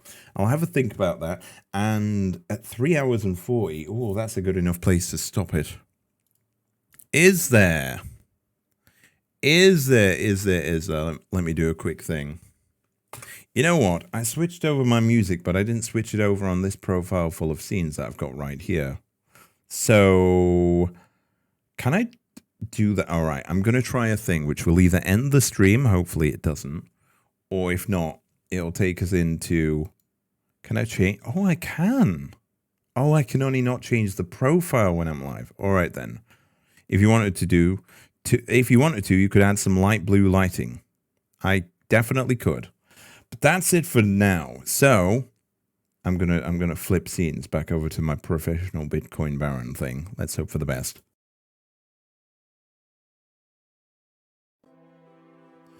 It did work. Okay, with a little bit of a delay it worked. So that's got to be it for this stream. I wanted to flip over to this because this has a new music going off on it. Alright, is anybody alive right now?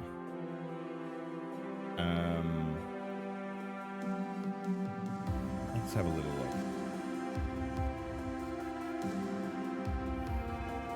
Thanks for making this awesome and pretty overlay for me. It was so kind of... I mean, I've made it for everyone, not just for you. I can't see anyone of note or playing or doing a similar thing. Wait, no. No, as a streamer, you should always rate, so we will. So I will be doing more tutorials next Thursday. It's got to be awesome. And just spare a little moment to think about all the things you've learned if you've watched this whole video series through. We're going to go and raid our boy Jim Kiddo. He's playing Call of Duty. Maybe that's not your bag, but he's a pretty cool streamer. Well, oh, he's got a new webcam layout. Wait, I think I can see his missus on sofa. I think I can. I think I can. Well, Mrs. Reveal, I guess. He's playing Call of Duty. He is a good supporter. If you're a streamer, put him on your list and support him, and he will come and support you back. And I am the Bitcoin Baron. I'll be back on Monday with something, I don't know. And there'll be more tutorials on Thursday, and I will have food in the house this time. But take care of yourselves until next time, and I'll see you sometime soon.